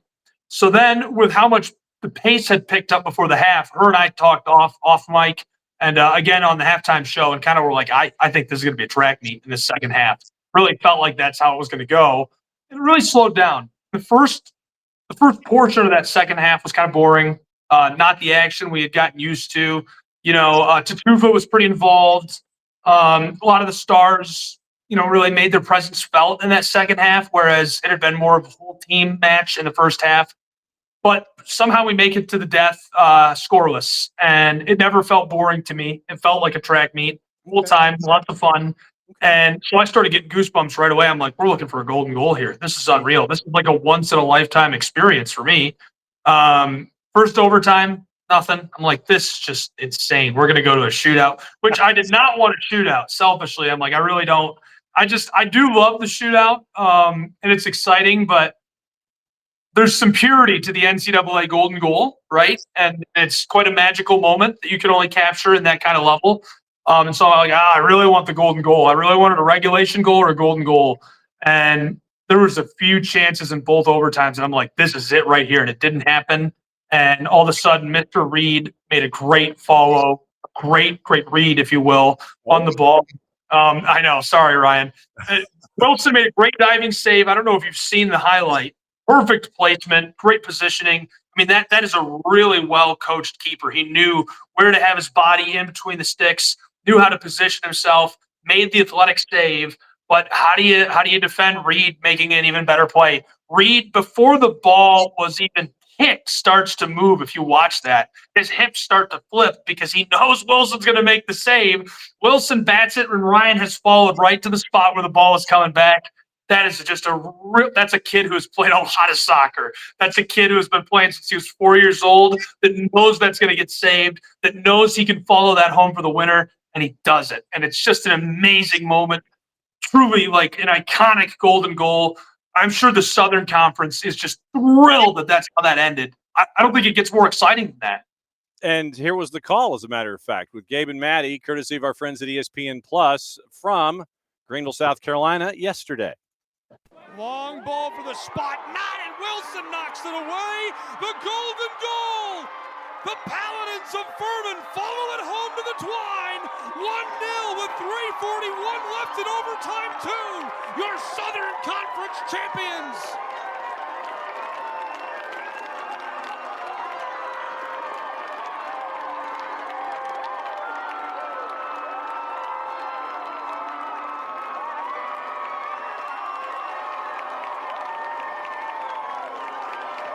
able to capitalize off of the moment. It's Seth Wilson who's able to get the initial save, and then in the follow-through on the rebound, Furman's able to slot it home. I mean, absolutely outstanding. Banging on the door. Furman's been trying it all game long, and they finally find it. They find the game winner, and they are your 2025 SoCon champion. Courtesy of our friends at ESPN Plus, and this is something that I want to let everybody in on, behind the scenes. You laid out, and there was a reason I was counting on camera. You and Maddie laid out for 16 seconds after that goal was scored. Not every announcer does that in that kind of a situation. The art of the layout is something that gets lost, I think, these days with some announcers, where let the moment breathe, let people find out about it, and let them embrace the moment as well. Full credit to you and Maddie for laying out as long as you did there on a video, on a TV match, the way that you did to show how you're going to get a champion out of Furman. Maddie's so good. Everything she said brought real value. If you've done so many broadcasts now, John, and I'm a broadcasting nerd, so I'm excited you brought that up. There's a lot of analysts that just say generic stuff, generic filler. When I serve as an analyst, even for American football, I feel like a lot of times I'm just saying some fluff. Great play right there. I keep it really positive. I don't even like to get technical because I feel like if you start to get too technical and you're like, oh, that's a spider 2 wide banana, triple zone, nickel dime, right? Like you want everybody to be able to understand what you're talking about. The audience is not just people who really love football. It's everybody. It's a grandma who does not understand the game that's watching her grandson. It's a sister who doesn't like football but is supporting her brother. And so you want them to be entertained as well. And that's always been a struggle for me to bring that value as an analyst. That's why I'm a play-by-play guy. I don't know any sport that well. Maddie did a great job from kickoff to the final whistle. That 107th minute goal. When I started doing USL 1, the MLS uses a talent consultant for their Fox broadcasting. And he stopped me in the hallway and he said, you know how to lay out. And he said, not a lot of guys do that. That's funny you bring that up. And shout out to Maddie for the patience, because as soon as that goal got scored, I finished the call and I went, hold on. And that was a long time, but man, you don't have to talk if the crowd can tell the story. And that crowd told the story of Paladin pride, of a 16th championship, back-to-back titles, the 11th for a 31st year head coach that's retiring, Doug Allison. There was nothing to say. No. And you and Maddie handled that situation really well in a hot environment with a hot crowd in the SoCon, and we're all waiting now for the Division I grid to come out when it comes to the postseason and men's soccer in 2025. All right, the other topic that I wanted to bring in has to do with the league that finished their regular season in 25 yesterday. And it was pillar to post for One Knox. I mean, literally, it was one of those seasons where you look at what Ian Fuller has done, and short of Chattanooga, it was one of those seasons where you're like, all right, you guys are the top dog, and I know that everybody's going to have to sit there and try and knock you off of it. And two highlights I want to get through here. The second one is the one that brings the thought bubble and the question marks over the head. I don't know if you've had a chance to see the highlights or not, but early opportunity here for One Knox to get on the board first half. And in front of that sellout crowd, they did exactly that, courtesy once again of our friends at USL League One and ESPN Plus. Nudged forward by Callum Johnson. Tequila down the far side for Zeracostas, who chops it back not once but twice. Still Zeracostas, and it's a tap-in. DN to come across, pull out the two center backs, which gives Rosamili the ability to get goals. So you have Zeracostas with the assist and sitting it right in the middle of things, and it's 1-0 at that point. And then there's a moment in the second half as Spokane is chasing after an equalizer. And for folks that were watching this is traditionally why we bring in Bart Keeler to do cards and calls, because it's reminiscent of a call that Atlanta United was they were on the wrong end of because it was called incorrectly. Here's the play. We're going to play it and the PK, and we'll walk through it after the fact. Once again, courtesy of our friends at ESPN Plus and USL League One. Great ball in from Jordan Skelton. Now, notice the amount of numbers able to go forward with the end and Tequila right side of your screen. Richie on the overlap goes down. And the referee's pointed for a penalty. It was inside the 18-yard box.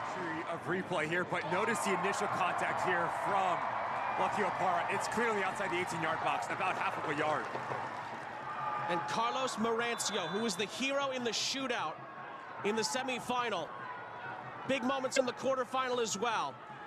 But he's beaten by Kempis Tequila, who makes no mistake from the penalty spot.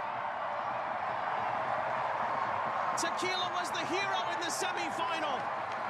He scores a goal in the final under controversy, but Spokane are down 2-0, 1 Knox, and their fans won't care one bit. Brenda Semis pointed 12 yards out, and still, if you are Tequila, you need to execute it. Notice the hits at the last second. He opens them, Marancio goes one way at the last second. That's when he closes his hips and just ropes this ball to this near post. Really well taken pen from Tequila, and 1 Knox double their lead. Now, the play in question, and it was referenced in the replay of the call. When they go back to replay, you hear, I believe it was Ricky Lopez-Espin who was doing color. And you notice that the end zone shot shows that the foul happened outside the 18. Play continued, player goes down inside the 18. The way, if I'm remembering the rule correctly, you go back to the spot of the foul, not to where a player falls down. And so if he falls down inside the 18 and the most of the action happens inside the 18, if the foul happens outside the 18, you're supposed to go to that point of the foul. They instead call it a penalty. Tequila converts it. It's 2-0, and 1 Knox goes on for the title. I'm not saying that this is going to impact one thing or another in the match. I'm just saying that the foul happened outside the 18, and it should have been a set piece from about 19 and a half yards out as opposed to a shot from the spot. I agree. Oh, and so 1 Knox gets the title. From the time that you spent in League One this season, when you look at what you've seen from 1 Knox, what has stuck in your brain about what Ian Fuller has done this year? There's just no way to stop them. I mean, they always found a new way to score. I mentioned it the last 2 weeks I've mentioned it, but like every week that I was covering 1 Knox, I'd be like, oh, I'm doing 1 Knox this week.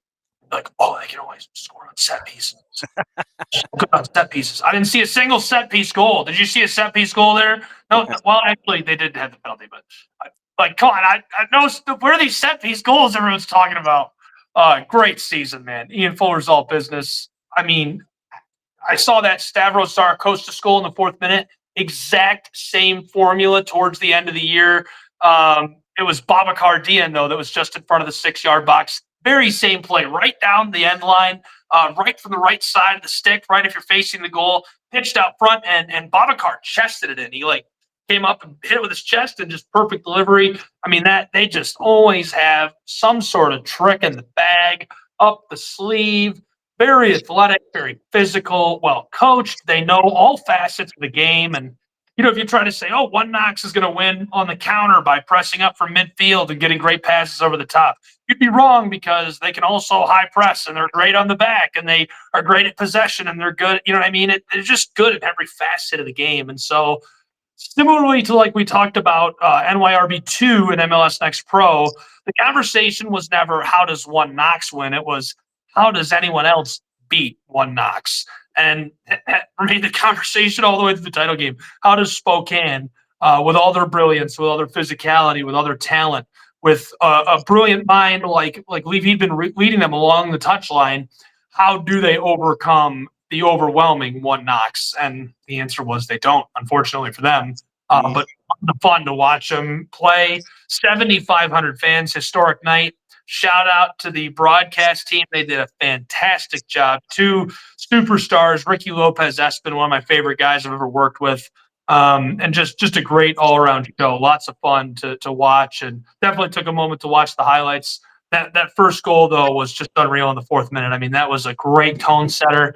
And from there, you wipe away the shot from the spot, make it a set piece, and it's 1-0. It's still all 1 Knox. All right, time to get out the yearbook at USL One High School. and look at the senior superlatives. Everyone has signed the yearbook. They've made their messages. Hey, Westchester SC, you were a great student. Thanks for coming to USL League One High. We'll see you in 2026. Those kinds of things. Yes, exactly. You go to the librarian. If Westchester goes to the librarian, hey, can you sign my yearbook for me? Thank you for returning all of your books on time this season. Back to the library. And you look at it and you go, the librarian signed my yearbook. One of those kinds of things. Looking at the awards from the year and who got voted what. JC Obregon, obviously player of the year, 17 regular season goals and a standout campaign for the first-year club. Obviously, if you take Obregon's numbers and what he meant to Westchester, literally it was, a goal difference of -16. Think of what the season would have been for Westchester if Obregon was not there. Not great. Not a good look. He was unreal. I mean, one of my favorite athletes I've seen play all year, if not in the last few years. New York native. So really cool to see a guy from the area sign with Westchester and help them out. Super athletic, brilliant in all facets of the game. And there's nobody, listen, I'm an American soccer fan. I love scoring. I want to see the lid blown off. I want to call a 6-0 match where Inter Miami 2 comes to Chattanooga and gets their brakes beat off, right? I live for that. Juan Carlos Obregon is one of the most exciting goal scorers you're going to see play the game. And every time he scores, it seems like it is very obvious he is about to score. He breaks away on a counter. He's got the ball. He is so fast, he can just yo-yo that thing right around you. And even though he's got the ball and he's controlling it, he's just too fast. You're not going to get in his way. You're not going to stop him. You're not going to shut him down. A couple of those cutback scores that I got to call this year that he made, unreal. They're some of my favorite goals I've ever seen. The athleticism, the physicality, and just the pure raw talent out of him is really unmatched and well-deserved player of the year. Mark Bronick gets Young Player of the Year from his time at Union Omaha. 6 goals for Union Omaha as they made the push in the second half of the year because they were down below the playoff bar and early in the season, and they did not get off to a good start. They kept stepping on rakes any opportunity they got. It's like they step on the one rake, they get smashed in the head. They turn to the left, get smashed with another rake, and it's like the shooting gallery where you sit there, you take the rigged BB gun and you're trying to shoot the duck, and the duck goes here and goes back and forth every time you hit it. That's what it looked like with Union Omaha, just trying to get out of their own way. They hit fire probably the halfway point of the season. And our friend Jamie Henderson, now sporting director up there, and they got north of the playoff bar and caused some problems.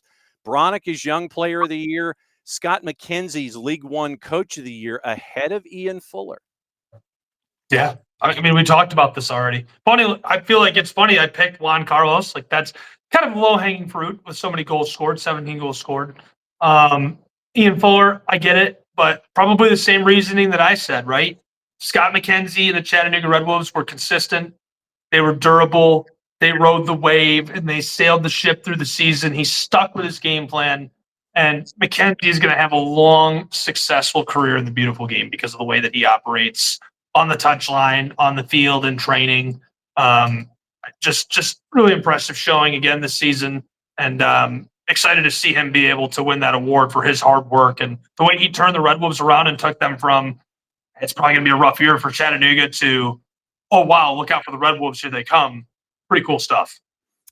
Jordan Skelton gets League One Defender of the Year, sets a single season record in League One with 34 blocks for one Knox. And then Sean Lewis at one Knox gets Keeper of the Year once again, getting ready for the League One final. I think he had 74 clean sheets this season in League One. So, the fact that one Knox got a bit of a monopoly on the postseason awards, no real surprise, but Jordan Skelton for defender and Sean Lewis for keeper.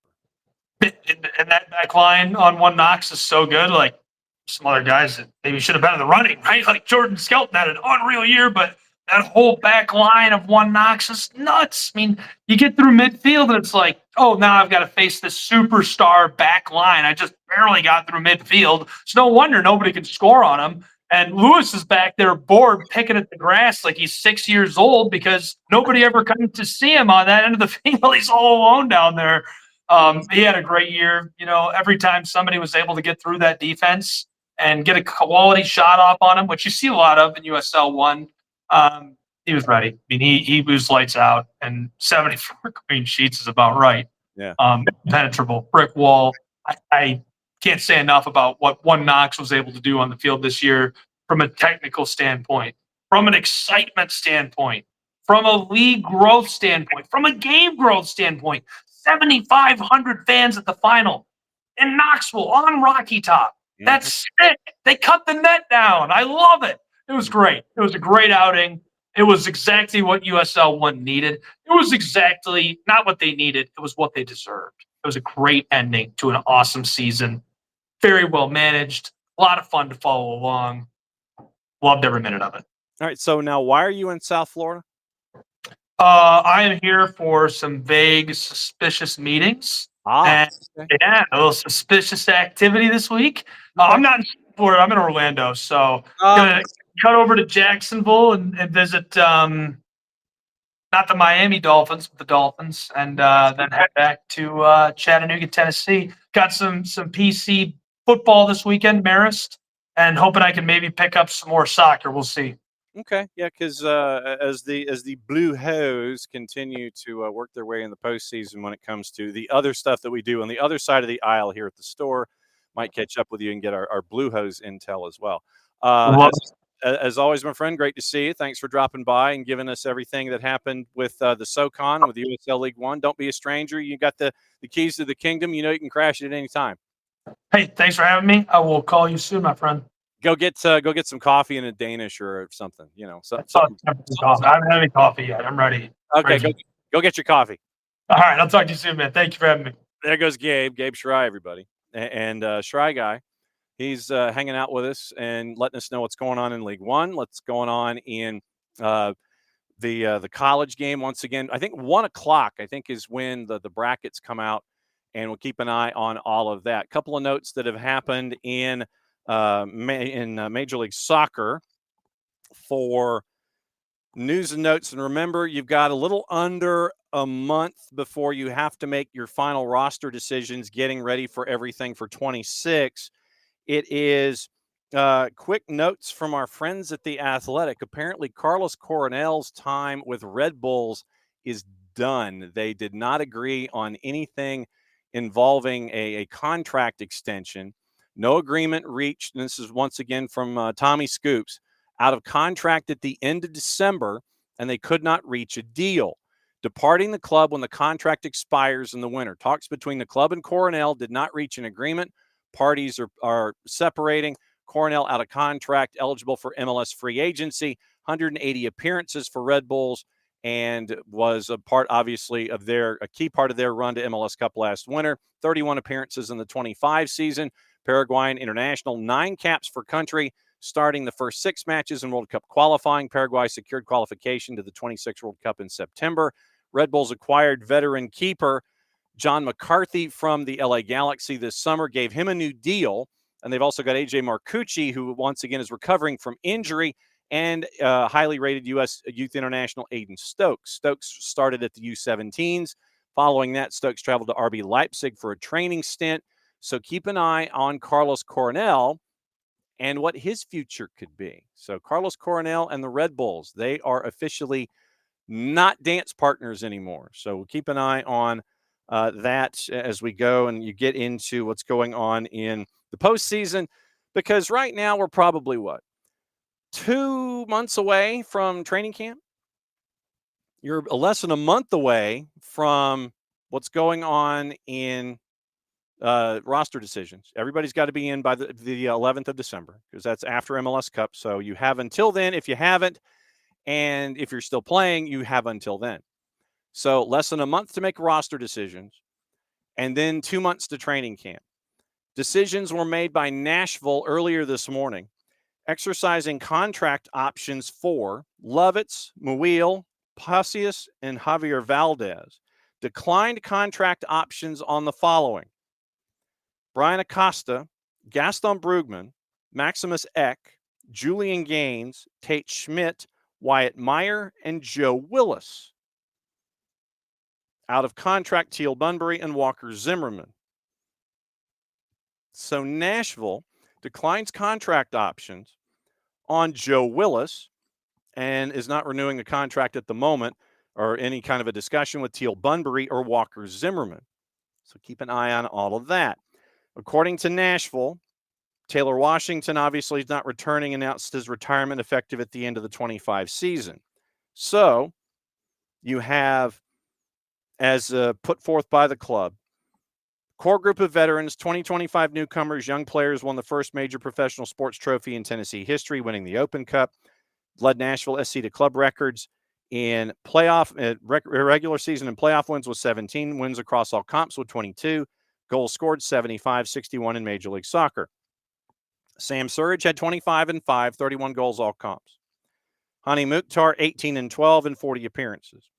Andy Nahar, 3 and 10 and 40.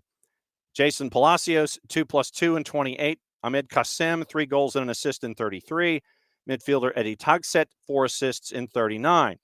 Core group of young players, all age 24 or younger, including Chris Applewhite, 7 appearances and 4 starts, and we got to see him with the Huntsville City Football Club. Midfielder Matthew Corcoran, 3 assists and 14 appearances. And Corcoran was, once again, someone we saw at Huntsville City, and B.J. Callahan not afraid to put him in the lineup, especially during the playoff run. Jonathan Perez, 2 goals, 3 assists, 25 appearances. Brian Schweicke, 5 wins in the run to the Open Cup Championship. Patrick Yazbek, a goal and 5 assists, and a pair of homegrowns in Isaiah Jones and Adam Sipic, once again, players we've seen at Huntsville City. Acosta, Brugman, Bunbury, Schmidt, Willis, and Zimmerman eligible for free agency, which opens December 10. To be eligible, players have to be 24. The preceding league season concludes and have at least 4 MLS service years. Clubs are free to engage. Available free agents starting at noon Central Time, so 1 o'clock Eastern, December 10th. So we're 3 weeks away. 3 weeks away from all of that. Gaines and Meyer eligible for re-entry draft stage 1 and 2, if needed, December 11 and 17. Eligible players include those who are at least 22, have a minimum of 1 service year, and who are not eligible for free agency. Eck is available for 2025 end-of-year waivers, which opens December 9, closes at 5 o'clock Eastern, December 11. That's consisting of players whose options are not exercised, who are not subject to right of first refusal, and who are not eligible for free agency or re-entry. So the roster for Nashville: Valdez and Schweicke in net. Nashville might be on the market, or they're very, very confident with those 2. Defenders: Applewhite, who's a homegrown, Bauer, Knight, Lovitz, Marr, Nahar, and Palacios. Midfield: Corcoran, homegrown Isaiah Jones, Mukhtar, Muil, Perez, Schaffelberg, Kassem, Tagset, Yazbek. Forwards: Boyd, Pasius, Sipic, a homegrown, and Sam Surridge. So that's what Nashville looks like right now. Nashville posted that listing this morning, so that is where Nashville sits going into the end of season roster decisions and free agency and re-entry and all that kind of stuff. So they put their chips to the center of the table, 3 weeks to spare. So now they're going to look at everybody else. But Carlos Coronel, that's the interesting one to me from this morning, where they are apparently not agreeing, Red Bulls and Coronel's camp, on a future together. They're kind of like, yeah, we're good. It's not you, it's me. And so that's where you are with Red Bulls. And so we mentioned who's, what the Red Bulls keeper situation is with McCarthy and Morris and another couple of folks, and AJ Marcucci as he comes back from injury. So the salary number that was there for Carlos Coronel, let's go ahead and this is one of those things. Your connection's not private. I'm aware of this. It's like you sit there and you go to an old bookmark and it tells you, your connection is not private. I'm aware. Carlos Coronel, just to give you an idea, his base salary was $550,000, guaranteed compensation just under $600,000. $600,000 for a keeper. And Coronel,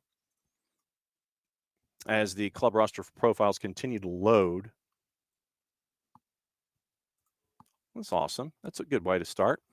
So, so it's there we go. All right, so it took just reloading it to reload. Okay, so Red Bulls. So let's take a peek at Red Bull's situation.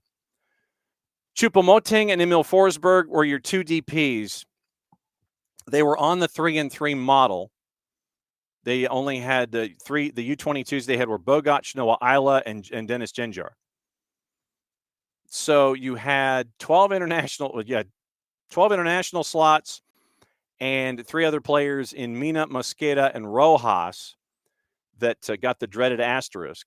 So 12 that were there for international slots and then 3 others. Designated players, Eric Maxim, Choupo-Moting, and Emil Forsberg. Your TAM players, Berggren, Duncan, Hack, and Morgan. Kyle Duncan, by the way, is a TAM player, and he has an option to be considered. Coronel was out of contract after this season. So it was just a decision that had to be made. Do we continue talking, or do we go our separate ways? Sean Nealis and Tim Parker have option years to be considered after this one. AJ Marcucci, who is on the injured list, has 2 option years after this to be looked at. Curtis Afori, as a homegrown, has an option year after this to be looked at. Peter Stroud has 2 option years after this to be looked at. And then you had a couple of players off roster who are through 28 with their contracts. So Red Bulls really didn't have a whole lot of decisions that had to be made. But literally, they had 1 player out of contract after this year, Carlos Coronel. And guess what? Carlos Cornell's on the market, and last year made just under $600,000 as a keeper. And that's full compensation package, just under $600,000. Joe Willis, by the way, as we sit here and try to figure out salary info and these kinds of things. So Joe Willis, by comparison, in Nashville. So if we go to Nashville SC's numbers, once again, courtesy of our friends at the Players Association.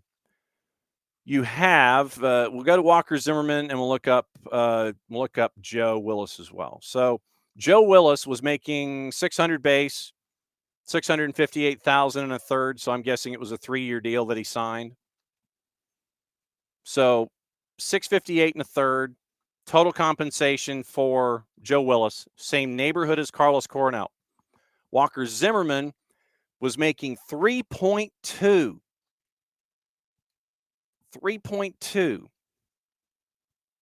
base, full compensation just under $3.5 million, $3,456,979 is the number that's listed by the MLS Players Association.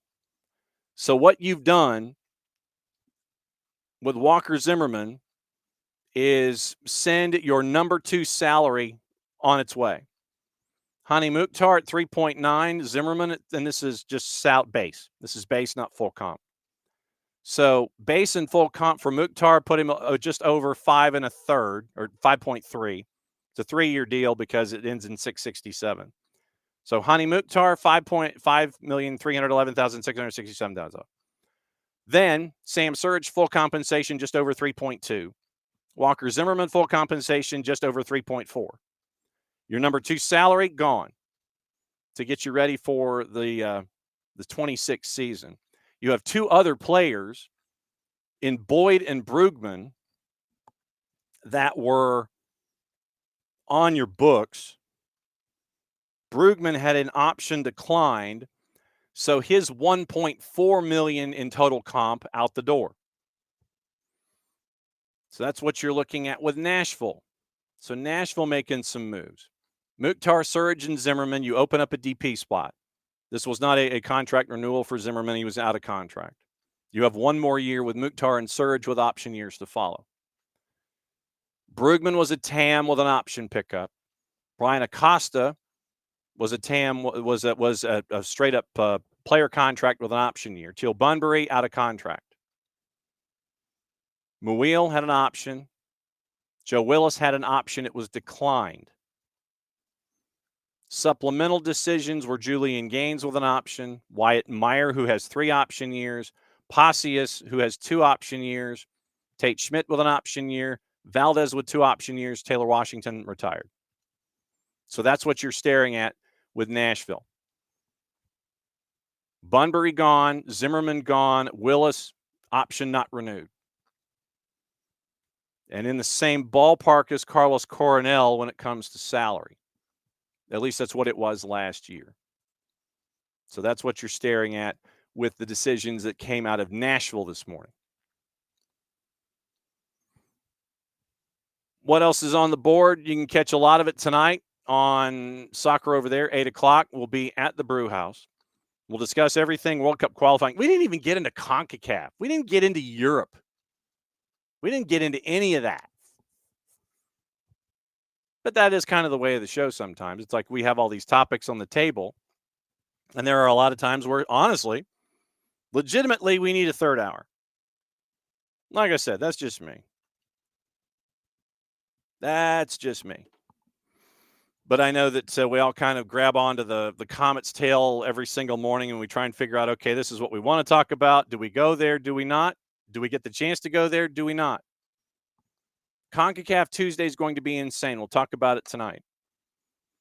Euros were insane over the weekend, and you've still got more Euros to discuss. We'll talk about it tonight. Once again, 8 o'clock, Soccer Over There from the Brew House. As I sit here and I look at whatever else is on the board. So we heard from Mauricio Pochettino. We heard the fight at the end of that game. Troy Parrott. That sound is out there. We've got it. Might play it tomorrow. Just depends. But tomorrow's going to be a lot of NWSL.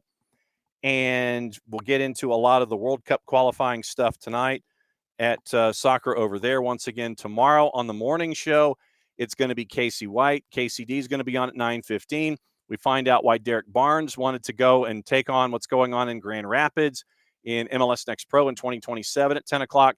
10:45, it's Jen Hildreth breaking down everything NWSL and every place else that she has touched so far going forward. All right, what to watch, where to watch it, how to watch it, and then we'll be out of here for yet another day here on the network. So today, Fox Soccer Plus, you got a friendly Malta and Poland at 2:45. Finland and Andorra's at noon. European qualifying, Germany and Slovakia at 2:45. Cape Verde and Egypt are going on right now on Fox Deportes. So if we were to go and check out the juice boxes for today and let you know what's going on with your qualification activity, it is 6 matches today. And it is Czech Republic and Gibraltar. Czech Republic a minus 5,000. No shock. Germany, big favorite against Slovakia to minus 455. Malta is a big underdog going up against Poland at a minus 345. Montenegro hosting Croatia, who's a minus 244. Netherlands hosting Lithuania at a minus 1667. And Northern Ireland and Luxembourg, the match at 245. Northern Ireland is a minus 169. So you have Europe today with what's going on. And keep an eye on the fixtures once again here toward the tail end of the international window. Thanks to Abe Gordon, 92.9 The Game, to discuss what's going on with Voodoo, the Falcons, and the new rules when it comes to the calendar in Major League Soccer. I'm glad we got to go back and discuss that a little bit, plus the TV deal. Thanks to Gabe Schray for dropping in from a Central Florida hotel room and breaking down everything in the SoCon and USL League One. Thanks to all of you guys for coming in this morning and discussing everything with Atlanta United, with the new deal, with Major League Soccer and the calendar switch and all the things that are on your mind as traditionally as we go. So let me see who is here, and we'll say hi to everybody on our way out the door. So I'm going to also get the chance to see if I missed anybody. Morning, David. Morning, Abby. Morning, 4Card. And I agree on Mancini. Just there for the checks. Morning, Ricky, and welcome back from Germany. Looking at morning Pars, morning David, and morning Commando. But yeah, Commando, that's the thing. I don't know how this new schedule impacts all the other competitions that we have. I really don't. That's going to be another part of this jamming of the schedules and finding out what's going on there. And let's see. So Pars and Abby and David and Alex, good morning. And if I remind you of the man with the power, am I the Bachelor or the one that wears the bobby socks? That's my question. Virtual and literal magic, as we talked about voodoo. Morning, OG. It was good to see you the other day at the unveiling of, as I move this way, MLS 2028, NWSL ATL. It was very good. Let's see. So Morning Ricky, you've been back. And Morning Pars, Morning David, and there you go. So that's another go-round of SDH AM.